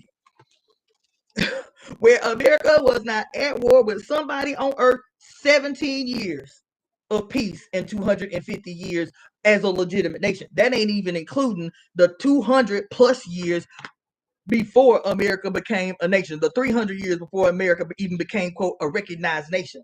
The genocide of indigenous people, the forced terroristic enslavement and barbarism levied upon the heads of the descendants of Africans. You understand? That ain't including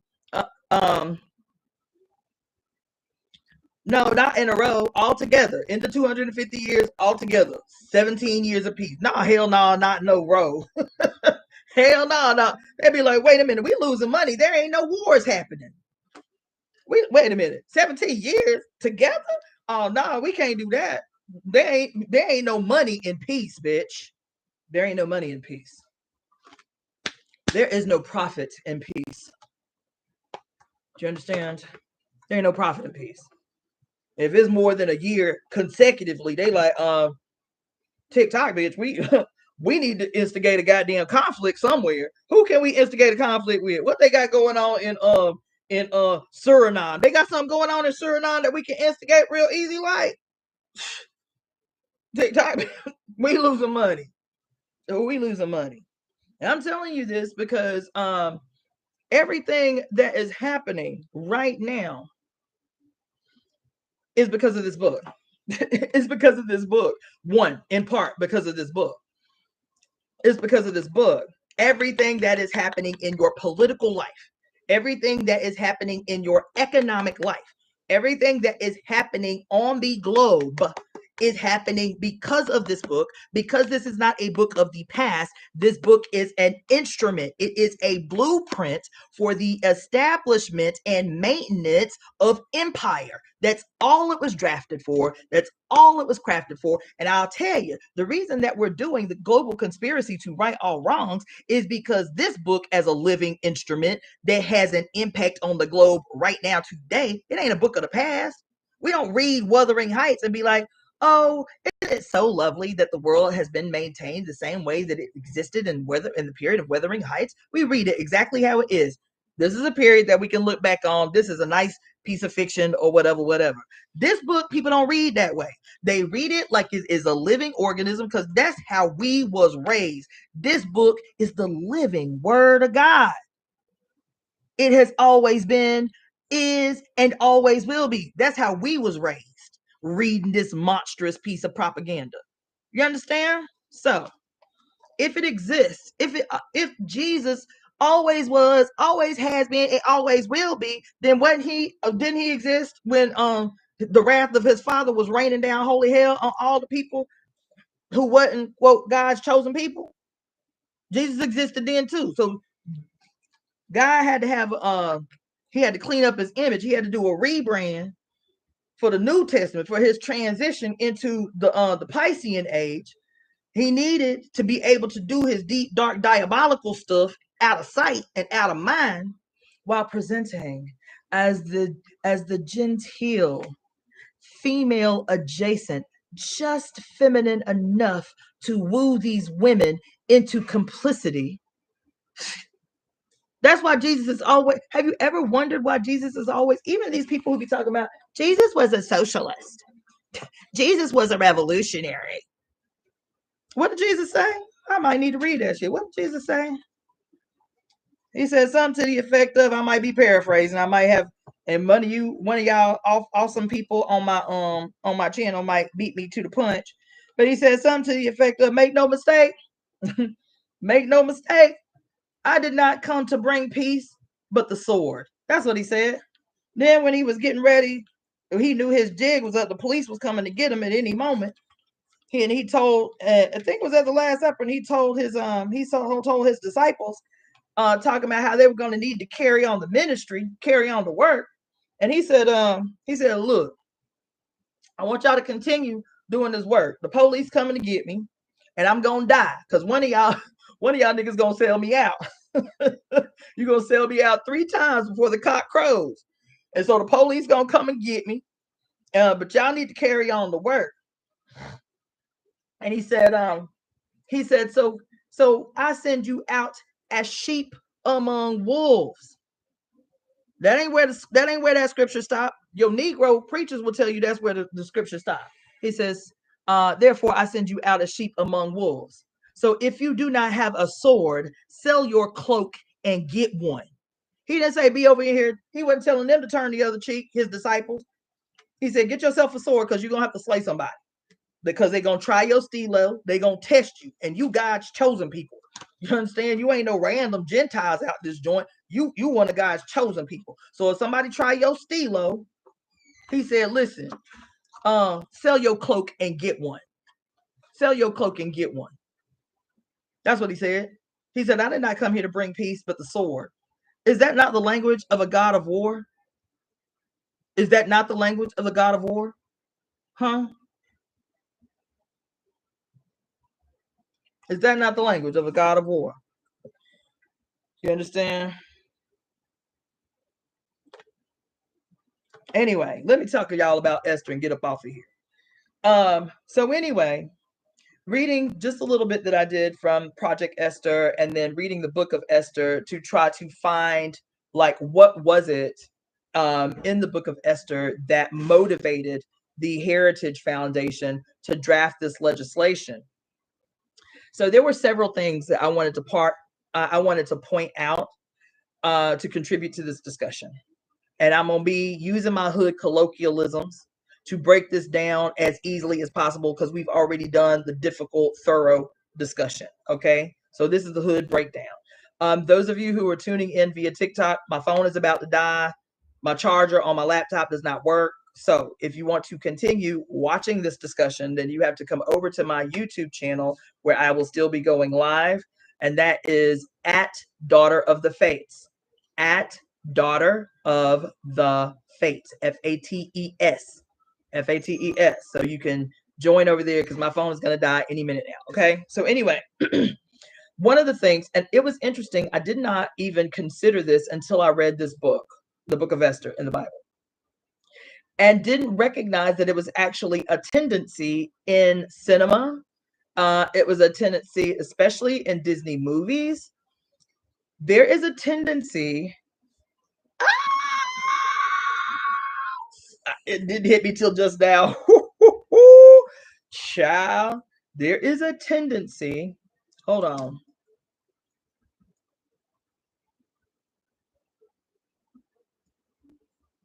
Child, goddamn. There is a tendency to write nobility, particularly kings, in these movies, in cinema. There is a tendency to write them as imbeciles.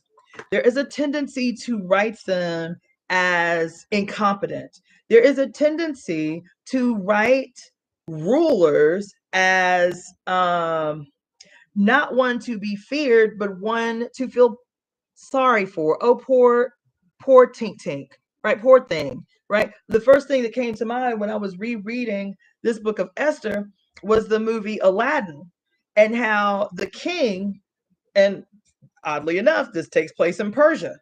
So the king is this short, jolly, jovial, obviously ignorant, obviously blind to all of the threats around him, right? He's just walking around, just laughing all the time, being funny, and he's stressing out because he wants his daughter to find a husband, and that's all he's worried about. While I forget the guy, what's the bad guy's name? His vizier, starts with a J, I think, who is a magi. He is a spirit, a powerful man. He works magic, right? And so he is the, quote, diabolical villain bad guy who, Jafar, thank you. Baby, come on, Power Kismet. That's what I'm talking about. It didn't occur to me that so many movies write these kings as just the pawns, the powerless pawns in the schemes and the plotting of some dark, energetic force. And so here I am reading who is called Ahasuerus. King Ahasuerus is actually King Xerxes the First. King Xerxes, the king of one of the most powerful empires in the period. King Xerxes the First. Even the movie, you remember the movie 300? The movie 300, and then the sequel to it that had what's her name? I forget her name. Starts with an A. But anyway, the 300 movies, when you are introduced to Xerxes, because this is who they're fighting in the movie 300. They're fighting the Persian Empire. And when you are introduced to Xerxes in both the first movie and the second movie, isn't it interesting that Xerxes, even though he presents as this powerful, weird guy with piercings everywhere and an army of weirdos, because colored folks are always weirdos in these movies, by the way. They're always these weirdos, with two heads or humps on their back, or they're always borderline monstrous kind of characters, right? Xerxes is this giant, who is just mad with the lust for power, just conquering to and fro, but he's a weirdo. He only wears gold underwear and he's got gold jewelry all over his face, and he is essentially punked in the first movie.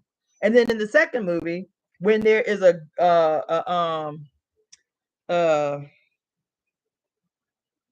when there's a Spartan woman that ends up being raised in Persia, and she hates the Spartans because they murdered her parents and kept her in the bottom of the boat as a little girl child, and kept her on this boat for all of this time, brutalizing her, all these men brutalizing her for months on the open sea, and then left her for dead once they docked. And it was a black Persian who rescued the little white girl and took her into Persia to make her this instrument of destruction for the Persian Empire. And the prince at the time, she was loyal to the king, but the king died. Right? Remember that?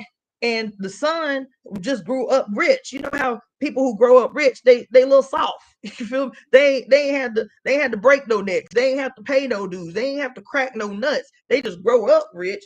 But Pappy and them was diabolically monstrous mugs who was out, doing mob shit or mafia shit or whatever, gangster shit or whatever it was to amass their wealth. But their kids end up being a little soft. This was the prince. And so she couldn't lead the empire because, one, she wasn't Persian, and two, she was a woman. And so she was like, look, I got to work on you because you ain't primed to lead. She a witch though. What was her name, y'all? Dang. She was named after one of the goddesses. What is her name?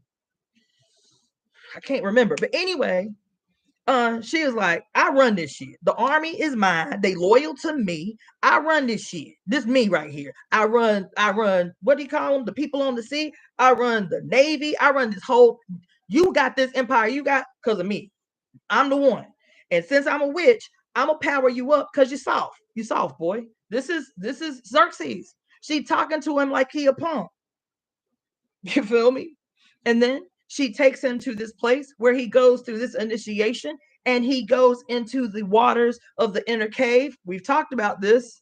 He goes into the sacred primordial waters of the inner caves, and he emerges. He is born anew. This symbol of the sun god personified in the flesh, right? He still ain't busted no grapes, but because now he's 10 feet tall, right? He's 10 feet tall. You know what I'm saying? He's scared. Look, he's scary looking. He bald headed. He got gold everywhere. He is able to it wasn't Pythia. Her name in the movie, in the second movie, 300. What is her name? It is one of the goddesses' names that starts with an A.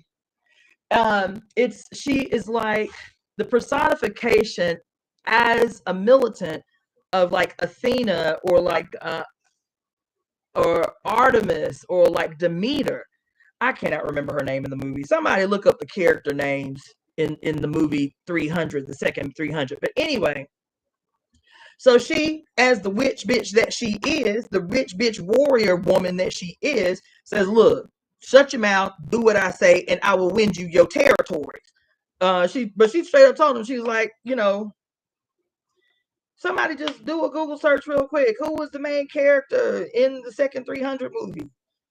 Because I don't want to guess and I don't want to make y'all guess. But anyway, so I got off because Xerxes, I'm sitting here thinking about the decisions that Xerxes makes in this book of Esther, 3 different times. In this book, he is written in this book like a punk. He's written in this book like the poster child for strategic and weaponized incompetence. Does that not sound familiar? Is that does that not sound familiar? Does that not sound familiar? That was her name in the movie, Artemisia. That was her name in the movie. I knew it was an A. That sounds familiar. Whatever, we'll go with that. But she was like the personification of like Artemis, the huntress, right? That was her specialty, is arrows. Right? Cool. But she was a gangster. I love her character in that movie. To me, the second one was way better than the first one, just because of her. You feel me? But anyway, here she is, the lone white girl in Persia, leading the armies. You feel me? Leading the Navy battalion, the chief, everybody, and he is the poster child for strategic and weaponized incompetence. She said, now you sit and what did she say? The line was so cold because he was like trying to flex on her. He was like trying to flex on her. I am your king. She said, baby, she said, you forget that the crown that sits on your head, I put there. She said, now sit your ass in that golden throne that I created for you and watch me do my work. I said, well, you better come on in the room, bitch. You better. She said, wait a minute. She said, you sit in that golden throne. She said, you sit in that golden throne from the position of comfort that I provide you. That's what she said.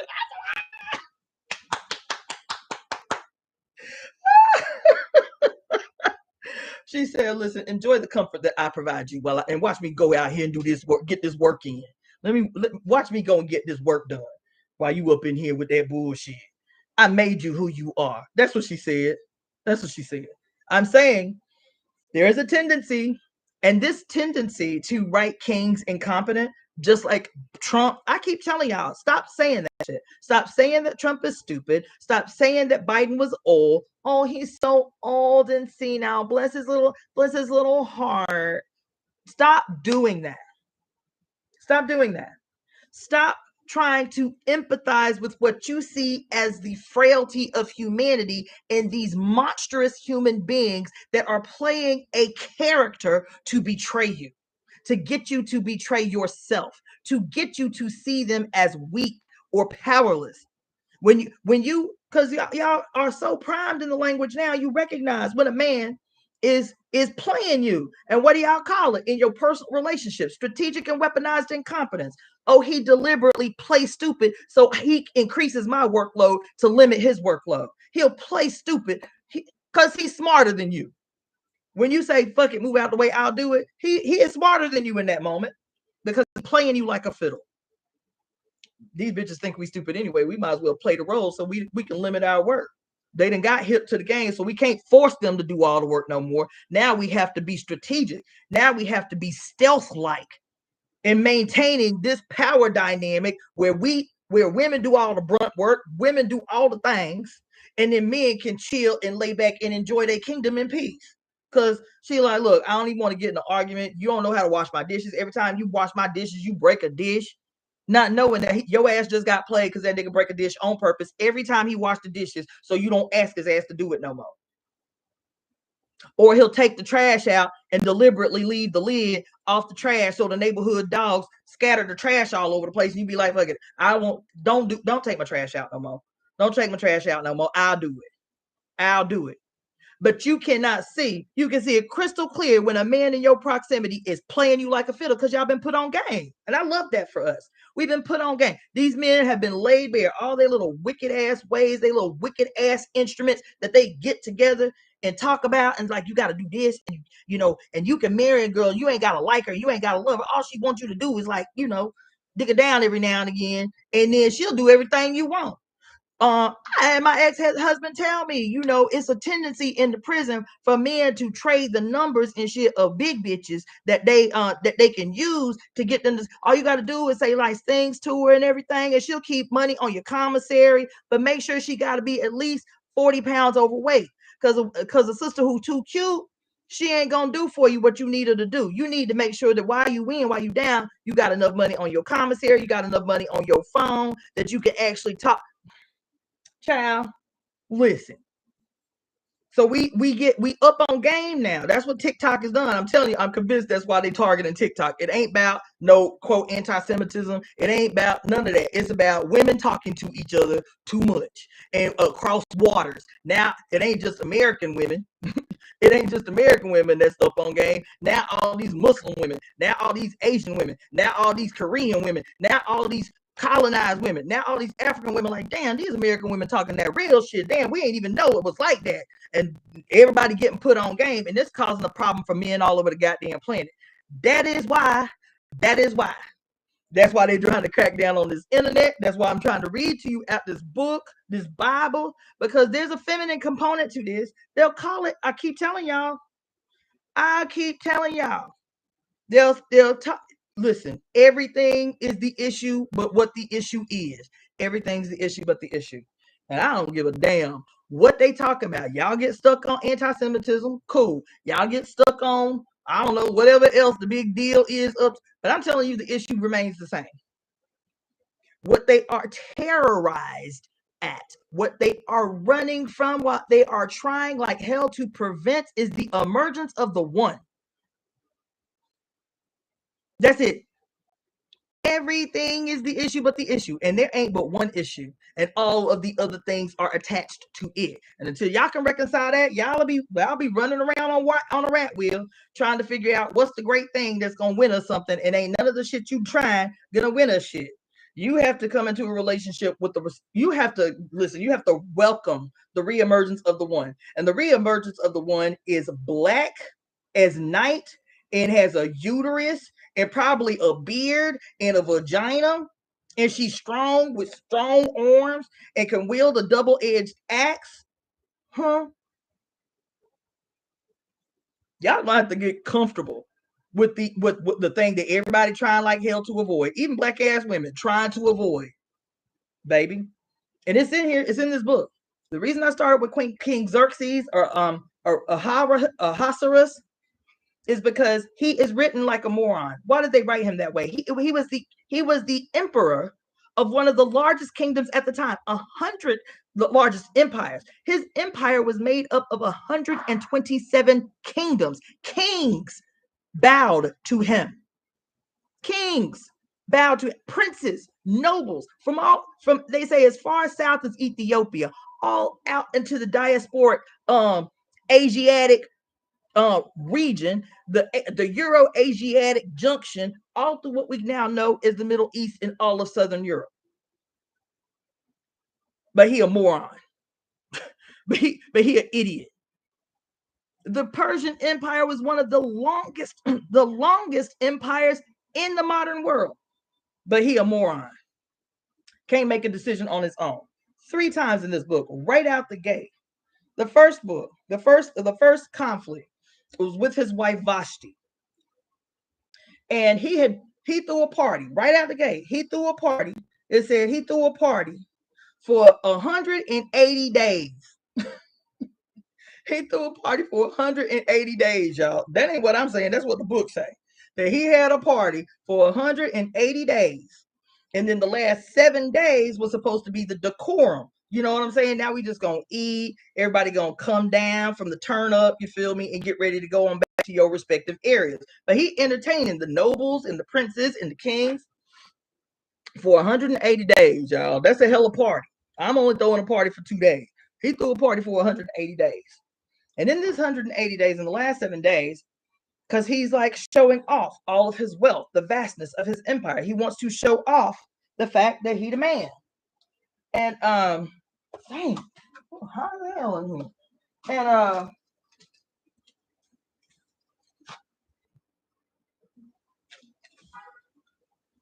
And so I want to remind y'all can be making donations because I'm giving y'all the goods right now. I'm giving y'all gold. I'm perpetually giving y'all gold. And so y'all can be throwing little super thanks and super chats up in this little chat box right here. Y'all can be, let me just make sure I ain't got no donations while I was running my mouth. Hold on. Oh, thank you, Kens. Cans for the donation. Thank you, GJP, for the donation. Appreciate you. Y'all can be making donations because I'm giving y'all gold. And I'm telling you, as many hundreds of videos as I done watched about this thing, nobody's going to give you the juice because ain't nobody going to read the damn book. All I had to do was go in here and read this little bullshit ass book about Esther to see, oh, okay, I see what they playing at.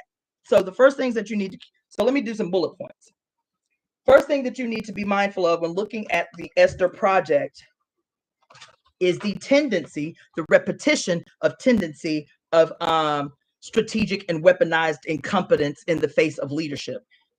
In the presentation of leadership, this is a strategy written right here in this book in real time that you need. It neutralizes you. Thank you, Zahara, for the donation, my dear. It neutralizes you when you perceive your enemy as unintelligent, when you perceive the leadership of your enemy as frail or feeble or old or just unintelligent. Like there's this new conspiracy now floating around the internet, this belief, quote, that Donald Trump is illiterate, that Donald Trump does not know how to read and write. And so they're talking about all of these instances where he's been asked to either read something publicly or has been asked like about his favorite book or what's the last book he read or whatever. Come on, y'all. Please don't fall for that shit. Please don't do that. Please don't do that. Please don't do that. I'm telling you, this shit is a well-oiled machine. This thing that we call the United States government is a well-oiled machine. Even if it were so, and I guarantee you it is not, even if it were so that Donald Trump is illiterate, do you know that you would never know it? The people who actually run government would not allow for their head of state, the figure, the face of global power, to be put forward as ignorant if they didn't want him to be. You would never know it. Everything that happens, every presentation, all that hard talking that Biden did when he was running for president, all that bass he had in his voice when he was running for president. Oh, well, you ain't really black if you don't vote for me. He had a whole lot of gusto in his shit when he was running for president. And then 6 months into his candidacy, into his position as president, now he just feeble old Biden who's too old to rule, and he'll be in the middle of giving a speech and then he's like,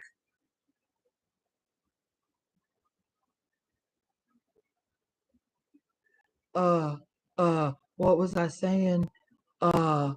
Stop doing that. Stop falling for these strategies that apparently are a couple of thousand the fuck years old, where they sat here and wrote this book. And this is supposed to have taken place in 5th century BC of a man, Xerxes, who controlled the most strategic military in history up until that point, was the figurehead of the longest running empire in history up until that point, but he a moron because he was written as a moron in the story. This story is telling a story of a future where a very strategic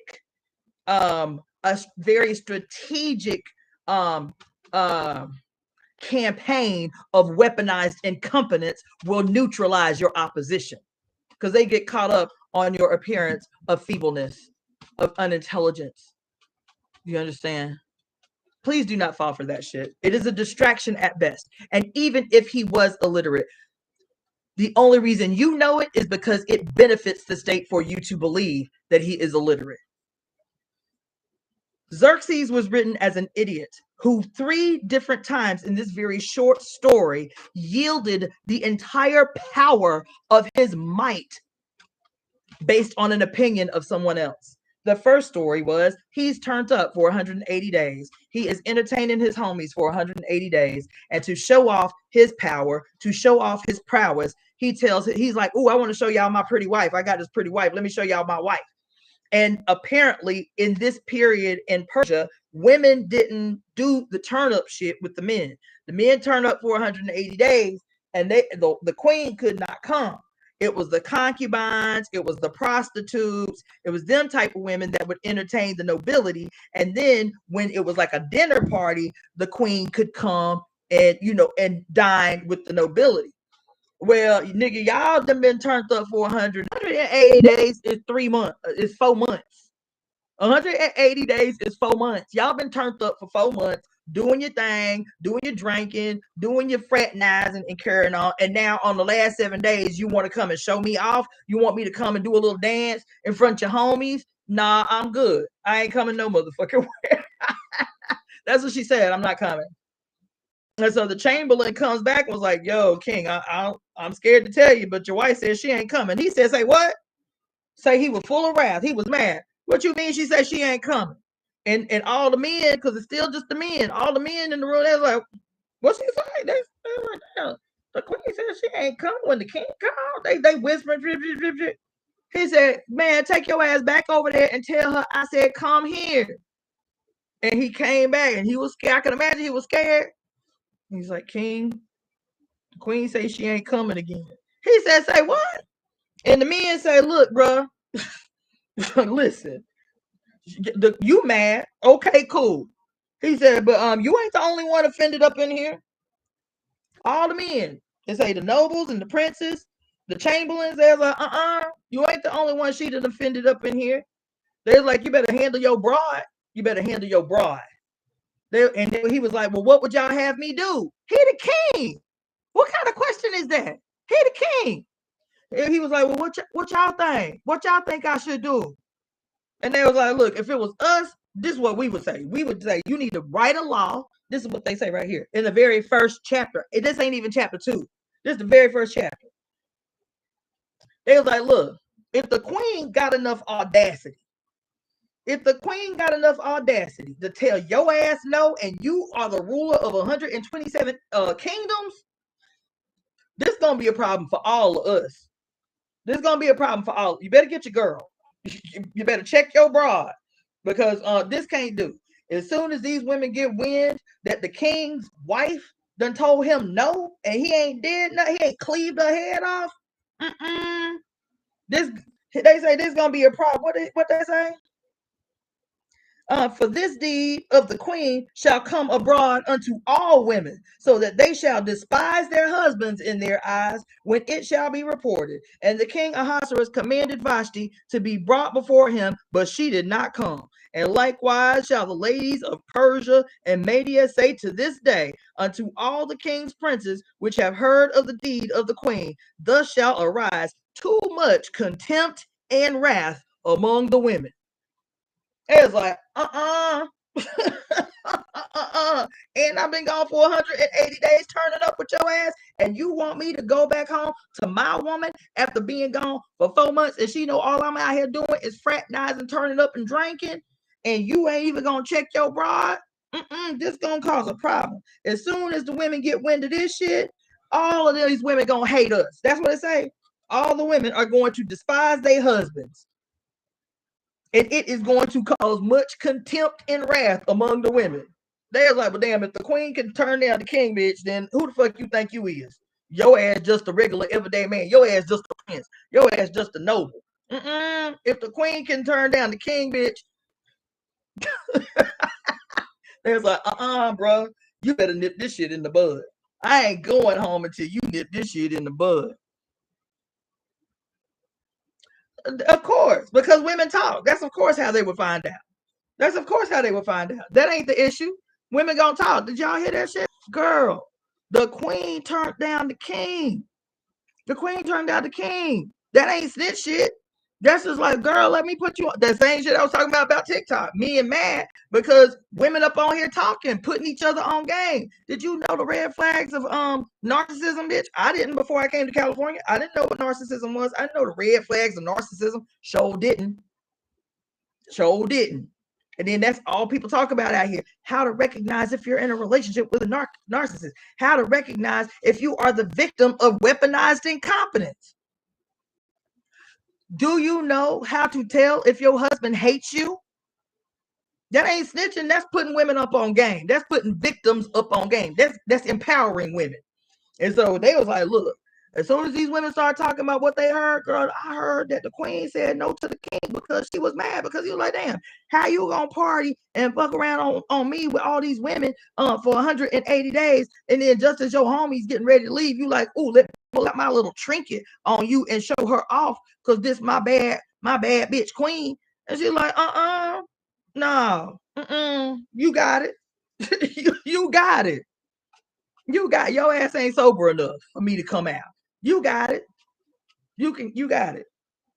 They don't say why she didn't come out, but I can imagine if my motherfucking husband had been entertaining all these at least 127 guests for 180 days, imbibing and carrying on, and women walking around and dancing with their boobies out, I would have an attitude too. I would have an attitude too.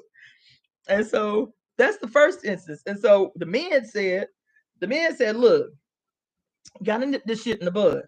And he was like, what would you have me do? And the men say, if it please the king, let there be a royal commandment from him, and let it be written among the laws of all the Persians and Medes, that it not be altered. Listen to this, that it not be altered, that Vashti come no more before the king Ahasuerus, and let the king give her royal estate unto another that is better than she. And the king's decree which he shall make shall be published throughout the entire empire, for it is great. And all the wives shall give to their husbands honor, both to those who are great and small. And the king saying, and the saying pleased the king and the princes, and the king did according to the word of Memucan, for he sent letters out into the provinces according to the writing thereof, and to every people of their language, and that every man should bear rule. You bitches belong to your husbands. You honor him as your owner, as your ruler. But he didn't say that. He didn't make that decree. He was like, look, what y'all think I should do? And they was like, homie, this is what we think you should do. That women should be the property of their husbands, that their husbands should rule them. You feel me? That their husbands should rule them. And that they basically, to honor was to do what the hell I say and don't talk back. You understand?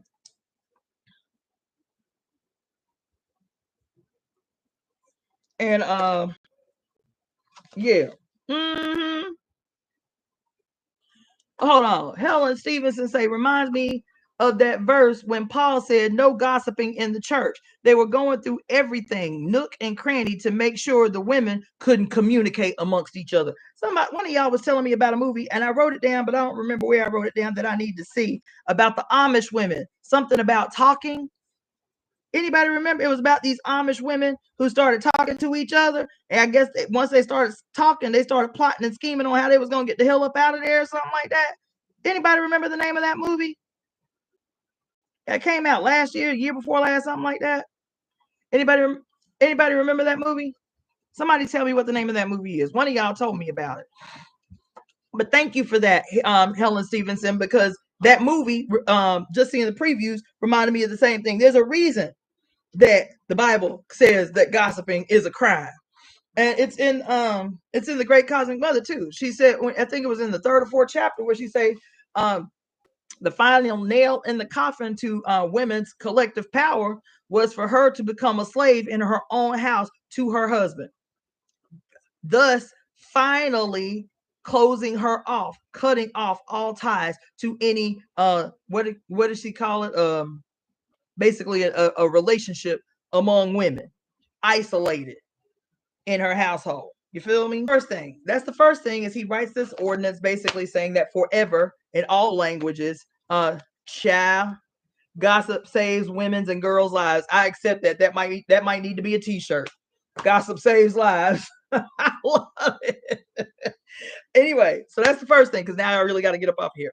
So the first thing is 3 different instances where he is basically incompetent. Okay. The second time, he yields his power to have this decree made on his behalf without him contributing to the decree. It happened with Hammond. Hammond says, look, he didn't even name the people. He was like, look, there's a group of people in your kingdom, and they don't follow nobody's laws. You know what I'm saying? They don't follow nobody else's traditions. You feel me? And they ain't really even contributing nothing to the empire anyway. Why don't you let me get rid of them? And for every one that we get rid of, we will pay 10,000 pieces of silver in kind to everyone that is killed to the king's coffers, right? And the king was like, he didn't ask who the people was, nothing like that. He's like, oh, they don't provide nothing. I don't profit for them. That's what he say. I don't profit for them. He's like, nah. So what I want to do is just tell you, we need to send out word to and fro, near and far. We need to kill all of them and be done with it. And then you will grow your coffers through the 10,000 pieces of silver, whatever. You feel me? He's like, that sounds like a good idea. Write it as you see fit. That's what he said. You have all my power, the power of the state, the power of the king, the power of the ring. You write it as you see fit. So here, these motherfuckers with ulterior motives, the nobles and the princes wanting to have sole and total control over their women. This dude Hammond, who supposedly hated the Jews, and just because the Jews wouldn't bow to him because he was a big bad dude or whatever. And then the last thing, which is the most diabolical thing, here he hands the whole power, but these people had ulterior motives. That is the catch. When you're looking at Aladdin, Jafar had ulterior motives. So he needed this seemingly innocent, ignorant, playful, childlike king to exploit and manipulate to get his own personal goals, objectives met. What was his personal goals and objectives? Bitch, he wanted power. He wanted power. Esther was not the hero of the story. There was no hero of this story. Esther was the spook who sat by the door. Mordecai, her father, they call him her cousin but he raised her because supposedly her parents were dead. Mordecai raised her. Mordecai, the way they wrote him anyway in the story, was he seemed like a beggar or something, because he was saying how he was always at the palace gate, right? He was just always at the palace gate. So he seemed like he was poor or something. You feel me? And so he's the eyes and ears of everybody coming and going. So the first time that he wins favor in the king's eyes is he hears two of the gate guards talking. Because all he doing is he incognito. You feel me? He just hanging out at the gate like a little beggar or some shit. And he hear the two dudes plotting and scheming about how they gonna lay hands on the king. And so he goes and he tells Esther, he's like, yo, he preps Esther. Esther's not Persian. And according to the story, the king never married outside of the 7 noble families. But when Vashti pissed him off, he's like, bring all the pretty girls, all the young girls, all the young virgins, all the pretty girls, just bring them all. Still thinking that she Persian. And Mordecai tells Esther, go up in the clique. Don't nobody know you ain't Persian. Go on up in the clique and put your best face forward, bitch. That's what he told her. Put your best face forward. Do what you got to do with your hair and your little makeup and whatever. You put your best self forward, and don't you tell nobody up in that palace that your ass is Jewish. Don't tell nobody that you Jewish. You go on up in there, do your thing, because you cute, you feel me? And you will stand out. And she did. She stood out with the Chamberlains. They showed her great favor because she was cute. Apparently, she was hella cute. You feel me? Then she meet the king, and it took her 10 months of being in the palace to even get an audience with the king. And he's like, oh, she won. I like her. She fine. Feel me? And made her the queen. And so she is a spook. She a spy. Mordecai was the one to put her forward to go up in there. Oh, the king, you feel me? The king, he got mad at his wife. He looking for a new wife, bitch. You need to go on up in there. You need to slide up in there. Mordecai is the main character of the story, by the way. Mordecai, the seemingly innocent, the seemingly powerless. He just doing his thing. He just being in the space. As soon as he hear the two dudes talking at the gate, like, you know what, the king, he don't pay us well. He with that bullshit, you feel me? We got to go lay hands on that nigga. The Bible even say they were plotting to lay hands. The Bible literally says lay hands. They were literally planning on laying hands on the king. Mordecai get the 411. He run over to his daughter's window in her chambers. He's like, yo, Esther, girl, let me tell you what I just heard. These two niggas out at the gate who's supposed to be protecting the palace gates, they plotting and scheming on the king. You need to go give the king the 411, but you make sure you drop my name, bitch. Don't you just be saying, I heard from somebody. He said, he in the scripture, he say, make sure you drop my name when you say, look, these two motherfuckers is plotting against you. You feel me? They scheming. And what had happened was one of the men at the gate was the one that told me. Still don't let nobody know you Jewish though. And so she tell the king, they do an investigation. The king finds out that the investigation does demonstrate that does demonstrate that they was plotting and scheming and the two men were killed. And when this happened, the king had chroniclers, like scribes. He was like, yo, make sure y'all write this day down. Make sure y'all write down Mordecai's name. We got to get him. Some other time we got to get something to him as payment for saving my life, for thwarting this plan, this scheme. Feel me? But they ain't do nothing. Story goes on. Haman becomes a vizier. Haman hates the Jews because he knows it ain't just Mordecai that's not going to bow to him. Nobody is going to bow to him because that's, quote, Jewish law. They don't bow to no man. They don't bow to no other God. Boom. So he's like, Mordecai, he hated Mordecai. He had a particular brand of venom reserved for Mordecai.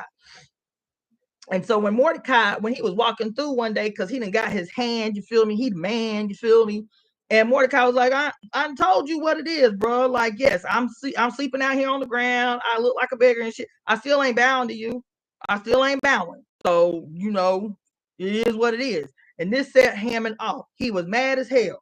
And so that's when he began to plot to kill all the Jews, because he was like, it ain't just gonna be him, and all these motherfuckers gonna be around here thinking they ain't gotta bow to me, and I'm the man, I'm the king's right hand, so I gotta ghost all of them all over the empire. So he writes the decree. The king say, that sounds like a good idea, write it how you see fit, and Haman proceeds to have it sent out all over the kingdom. Mordecai gets word, and he's like, oh my God, this is not what I meant to go down. And so now he is in sackcloth and ashes, wailing and weeping and crying outside the gates.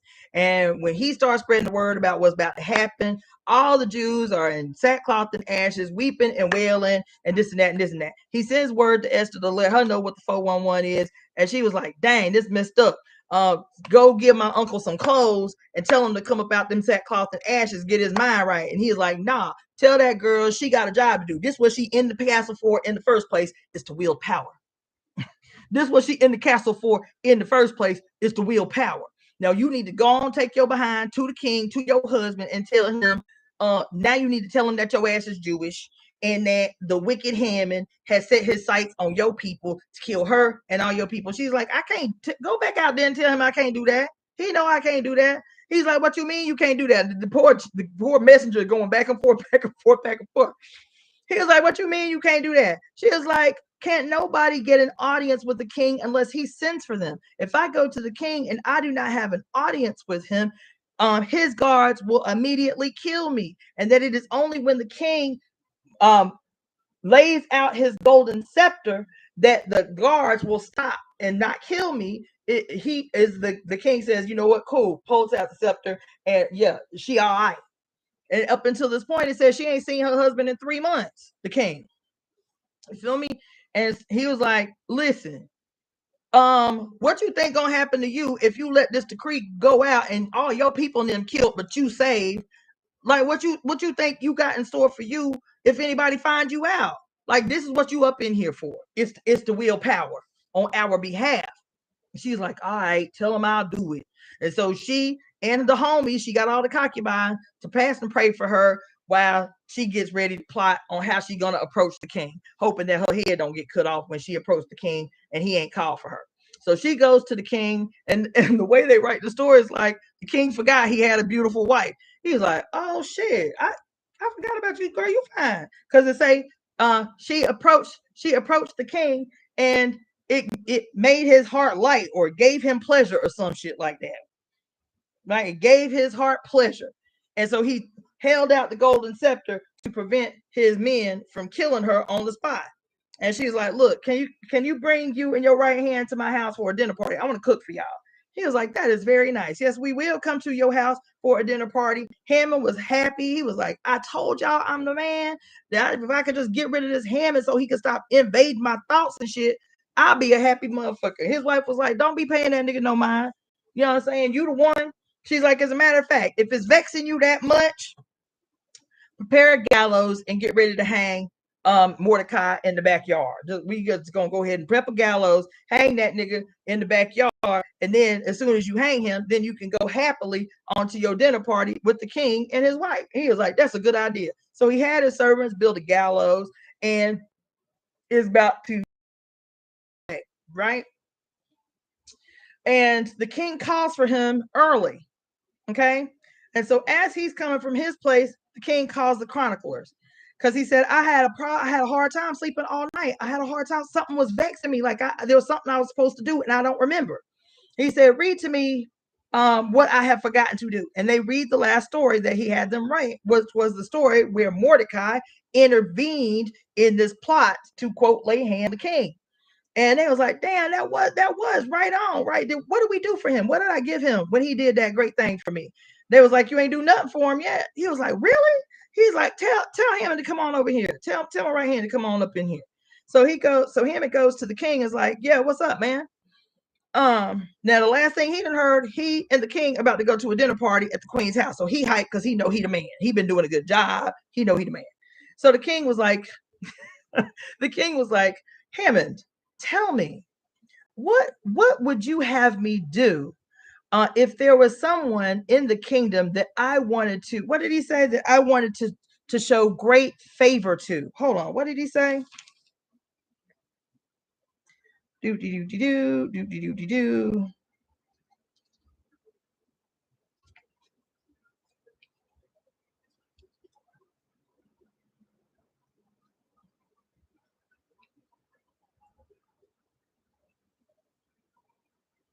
Yes, he said, so Hammond came in, and the king said unto him, what shall be done unto the man whom the king delighteth to honor?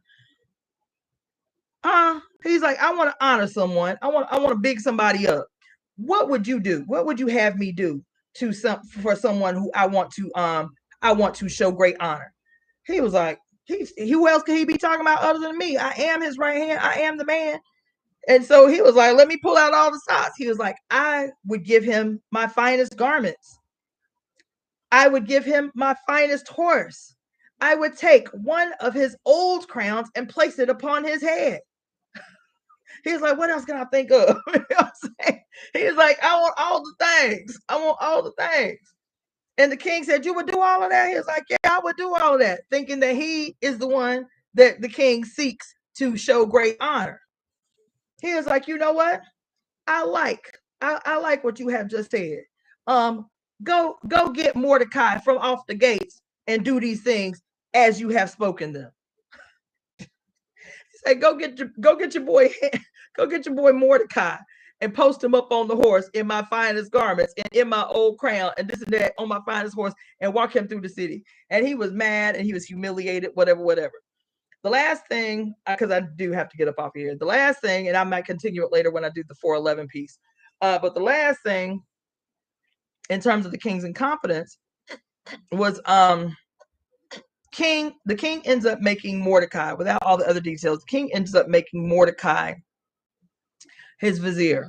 After he has Hammond killed, he makes Mordecai the vizier, his right hand. So overnight, because once he kills Hammond, all of Hammond's wealth is given to Mordecai. So Mordecai goes from the poor man at the gate who just peeping the technique and using his daughter, aka niece, the queen, as the spook inside the palace. You feel me? But Mordecai is on a mission to acquire power, bitch. And he's like, I'll play the role as the beggar as long as I need to, but I'm plotting on some shit. This is the story.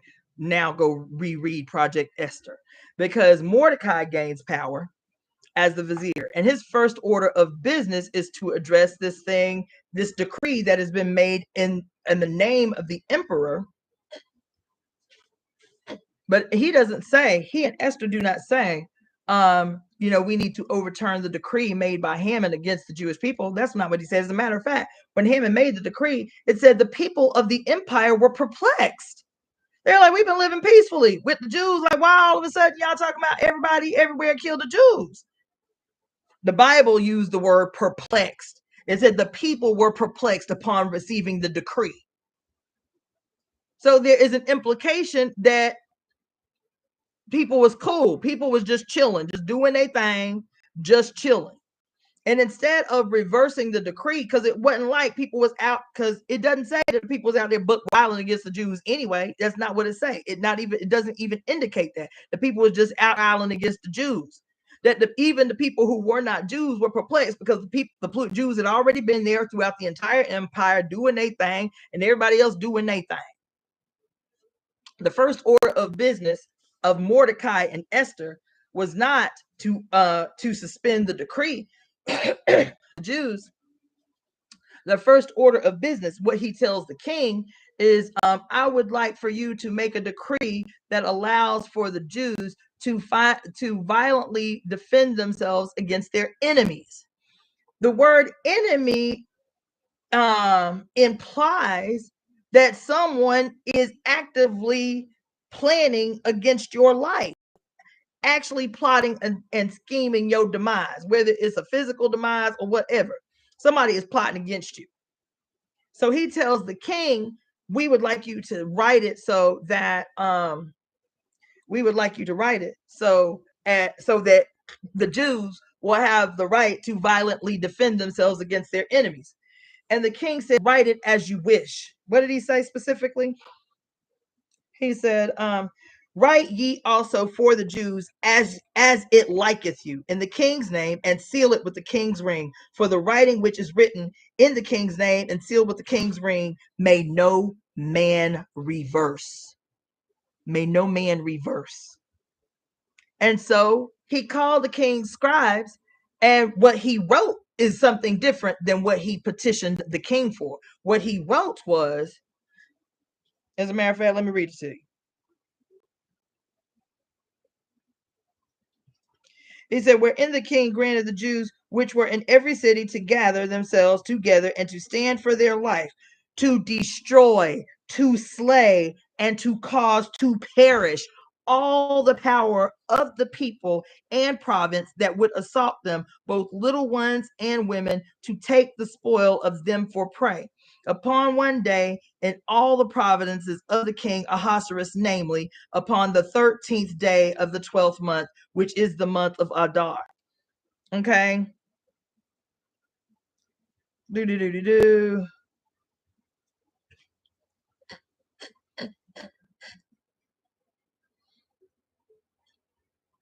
It said, hold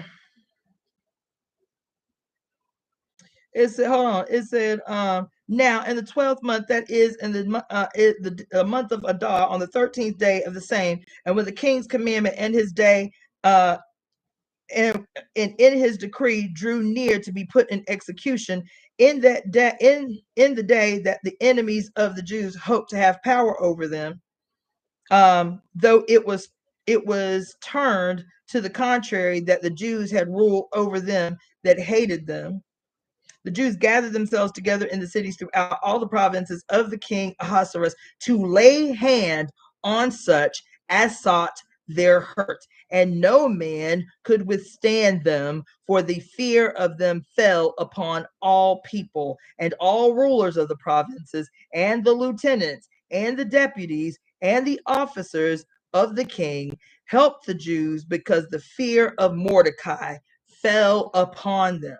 For Mordecai was great in the king's house, and his fame went out throughout all provinces. For this man Mordecai waxed greater and greater.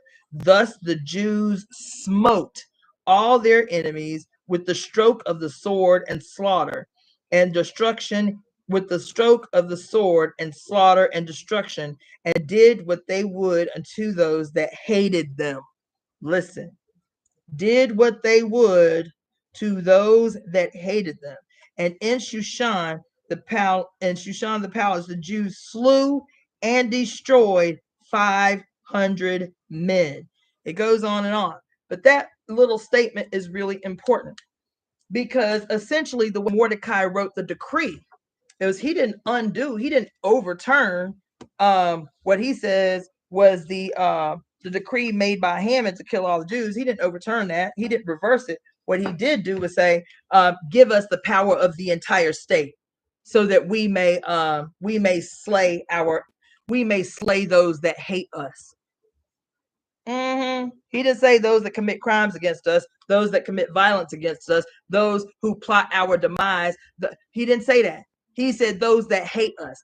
Does this not sound like the language of Project Esther? We determine, we change the categorization, we change the names, we use the language, and we say now hate becomes the basis for us taking away rights, categorizing people as terrorists to give some kind of justification for the coming down on their lives. He said hate, and he deliberately posed it to the king differently than what he wrote it in the decree. This sleight of hands ass bullshit. He said, give us the power. They said to slay, dominate, what else? And so as the vizier, as the king's right hand, he had the entire power of the state, of the military, of the soldiers, of the lieutenants, of the legislatures, of the kings, of the nobles. And then they set the determination, they set the language, they set the strategy for what is identified as hate. And as soon as hate is identified, now we can use the entire weight of the state to execute our ulterior motives. That's why that bullshit is written the way that it's written. It said that the people feared Mordecai because his power waxed greater and greater. He was drunk with power, Mordecai. But he had been plotting and scheming the whole time. Esther was not the hero of that story. They say that she risked her life by going to the king without being called. That's the way she risked her life. No, she was not the heroine in the story. She was not even the subject of the story. Mordecai was an agent. Mordecai had ulterior motives for his acquisition of power. And then once he seized the opportunity to seize that power, he used the power to turn into a genocidal maniac. That's what he did. They say that he rallied the Jews to smite all their enemies in a single day. That's what your word just said. And that in the town that he lived in peacefully, in Shushan the palace, which is the town he lived in peacefully, the first day they slaughtered 500 men. That's what your scriptures say. That in the first day they slaughtered 500 men. And the king was like, yo, like what the fuck? The king, because Mordecai was essentially the king. With the power of the king, Mordecai wrote the legislation how he saw fit. Until the point that it challenged the king's leadership, because now Mordecai then turned on the palace that gave him power, killed 500 men in Shushan the palace, then turned around the next day and killed another 300 in the town where he peacefully existed up until that point. And that they killed thousands throughout the empire, not because people attacked them, not because there was a war being waged against the Jews, because everybody who was not Jewish, they saw as hating them. Everybody who was a Gentile was an enemy to the Jewish people. That's in your word. That's not my opinion. That's not my interpretation. In your King James Version Bible in the Old Testament, everyone who was not Hebrew, everyone who was not, quote, God's chosen, was considered an enemy of God's chosen. Now he's got the power of the most powerful emperor in known history at the time to wage war on people who have not even committed crimes against them. It said the people were so scared to hear the laughter and the joy of Jews. Do you hear me? They partied for 2 days before slaughtering thousands. That's what the words say. That's what your Bible says. That 2 days of Purim, the 2 days of Purim that they celebrate to this day in March. The 2 days of Purim is the only holiday among the Jewish people where they get to be loud. They trade noisemakers and they scream and holler, and they have festivals and parades, and they wear outlandish clothes. This is about the first 2 days when they got the good news, that Mordecai had set them free to gather together to wage war on all that hate them. On all that hate them. Bitch, I can say I hate you because you stole my man. Does that give me the right to go and ghost your ass, to go and kill you? Huh? I'm being deadly serious. There's a lot of reasons that people say they hate other people. I hate my baby daddy. Just because I hate my baby daddy, or does that give him the right to kill me? Because that's what they've said. He said that he gathered the Jews together for them to stand against those that hate them. That came straight word for word out of the book. Not those that had committed acts of violence to them, not those that failed them, not those that had imprisoned them, not those that had been stealing money from them, not those that had been committing aggressions against their children for generations and generations. No, nothing like that. To wage war against those that hate you. And then you set up the circumstances to ensure that everybody that you come into contact with hates you. You set up the circumstances. Do you hear what I just said?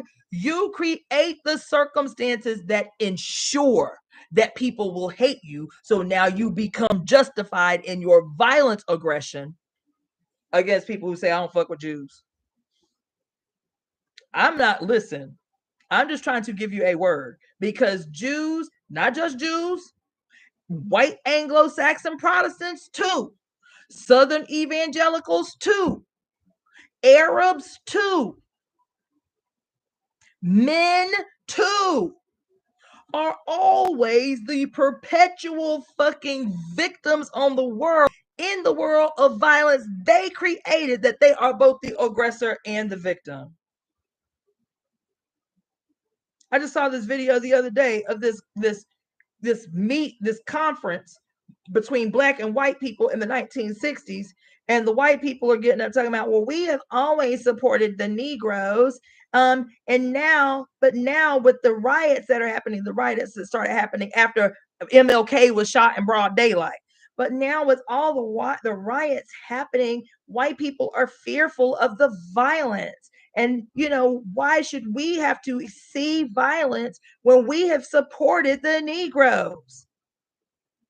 That's what she said. You create the conditions that ensure that people will speak venom on your name.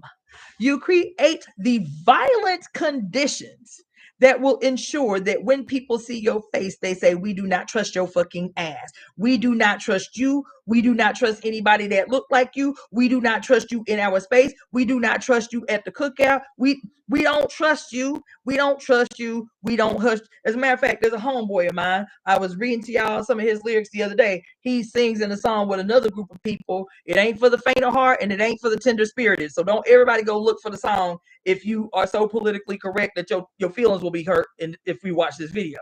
But the name of the song is called The Hate That Hate Produced.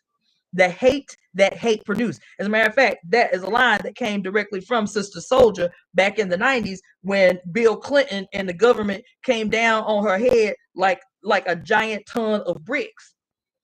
They created this song that is called Hate, the Hate That Hate Produced, right?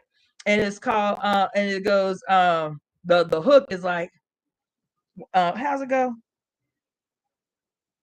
Shoot, I can't shake it loose. This the hate that hate produce. God, I can't shake it loose. This the hate that hate produce.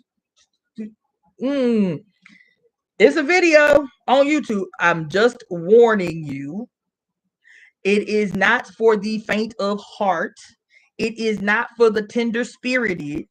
So if you are easily offended, please just don't go listen to the song. Okay? Because they go off a little bit. You feel me? They go off a lot of bit. But like one of the lyrics that Tahir does, because it's like three different groups. It's the United Front, it's Tahir RBG, and it's one, I think it's one of the brothers from Lone Star RBG. But one of the lyrics is what do you say?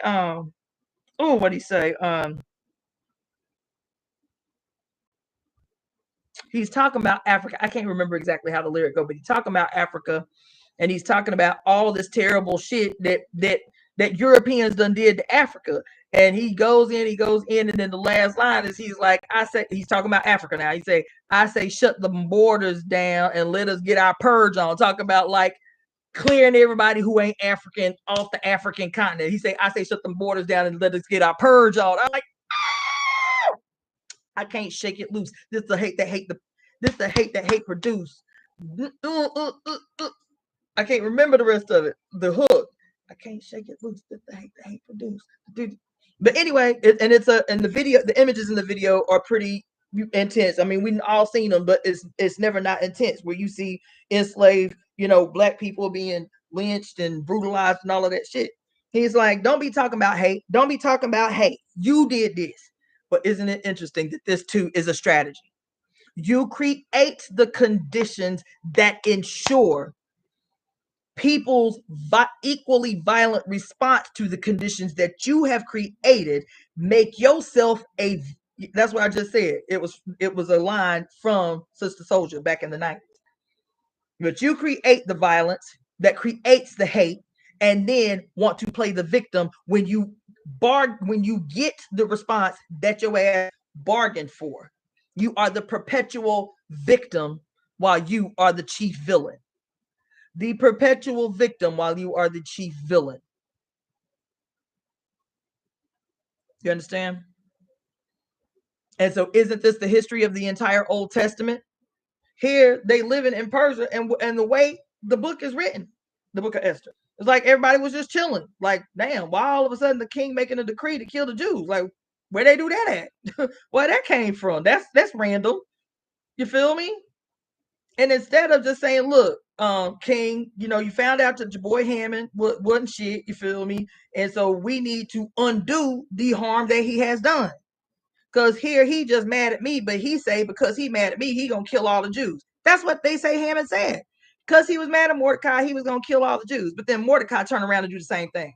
Because I got an attitude with what Hammond did, threatening the lives of my people. Not only am I gonna go after him and his family, because Hammond was the man, he was killed, and then he had 70 sons. They chased his wife and 70 sons out the kingdom, stole all their goods, and gave it to Mordecai. So Mordecai becomes rich overnight. That wasn't enough. He didn't tell the king, can we just go ahead and retract, undo, make a new decree?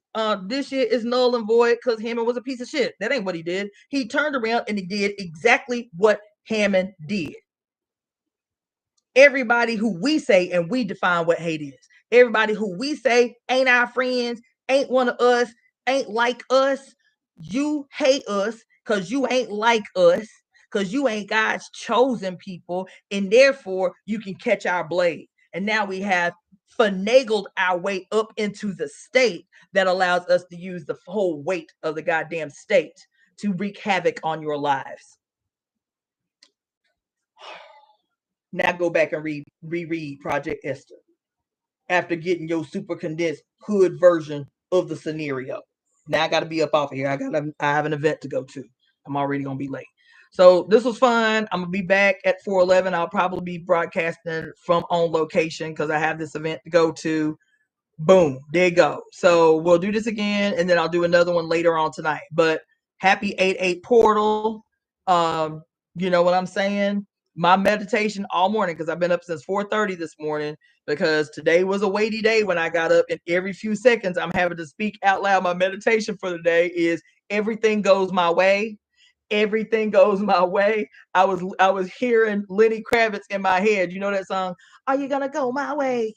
Ding, ding, ding, ding, ding, ding, ding, ding, ding, ding, ding. Everything. What is it? Are you gonna go my way? But I changed the lyrics. I said everything goes my way. That's what I'm hearing in my head. Everything goes my way. And I gotta know, yeah. Ding, ding, ding, ding, ding, ding, ding.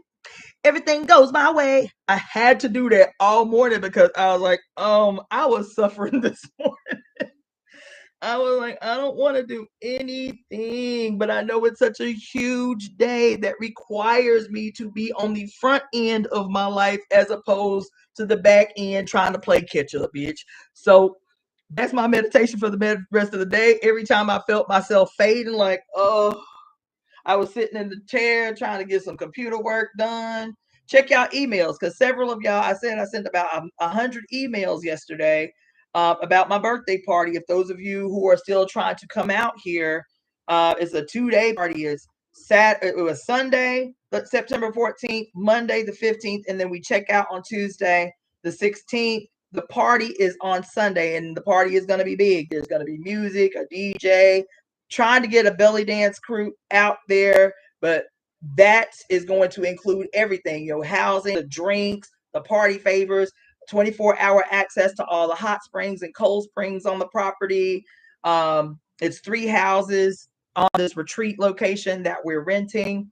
So check your emails. If you didn't get an email and you are interested in the information about, and then there's also a discounted rate for people who are locals. You feel me? For people who are local and not who just want to come for the party, but who are not staying overnight or not staying, or who only want to come for one day, there's a discounted rate. So check your emails. And if you want information about it, it's going to be in Desert Hot Springs, which is like 25 minutes from Palm Springs Airport. Email me at evoemetemp@gmail.com. That's evoemetemp@gmail.com. And I will forward that email to you. You're going to register on the invite link, the Eventbrite link, but you are going to pay me directly. You're going to register on the Eventbrite link, but you're going to pay me directly. So make sure you email me so I can give you the particulars. I wasn't trying to do a whole thing with Eventbrite because you only get paid after a certain time. I need to make the deposit. Actually, today I'm making the deposit on the place. And so I did not need to be doing the wait time for how Eventbrite pays out. So I created an Eventbrite. You're going to look on the Eventbrite. You're going to register. It says free on the Eventbrite. You're going to register on the Eventbrite. And then I will email me once I see your registration. And then I will email you the details on how to pay. And there's also a payment plan and all of that shit, which is really, really inexpensive for 3 days at a retreat center with 3 houses, 2 hot springs, 1 cold spring, 2 ponds, and a lake on the property, and 3 houses. Okay. The space is limited to 24 people. So, and then you can go on the Eventbrite and you can see all the pictures from the location. Put a link in the comments. No, I guess I thought I had it here, but I don't. But anyway, it's called bubblingwellsranch.com. Bubbling Wells Ranch or Bubbling Wells Oasis. Let me just look real quick. Hold on.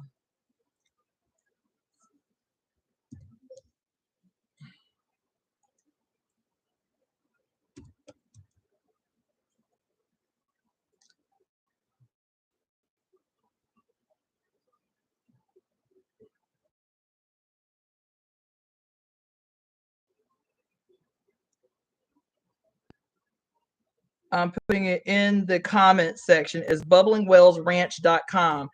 So go on the photos page so you can see the photos. It will win you to want to come. Okay. So do that. I'm going to go and I will be back up on here live in a couple of hours. All right. Peace.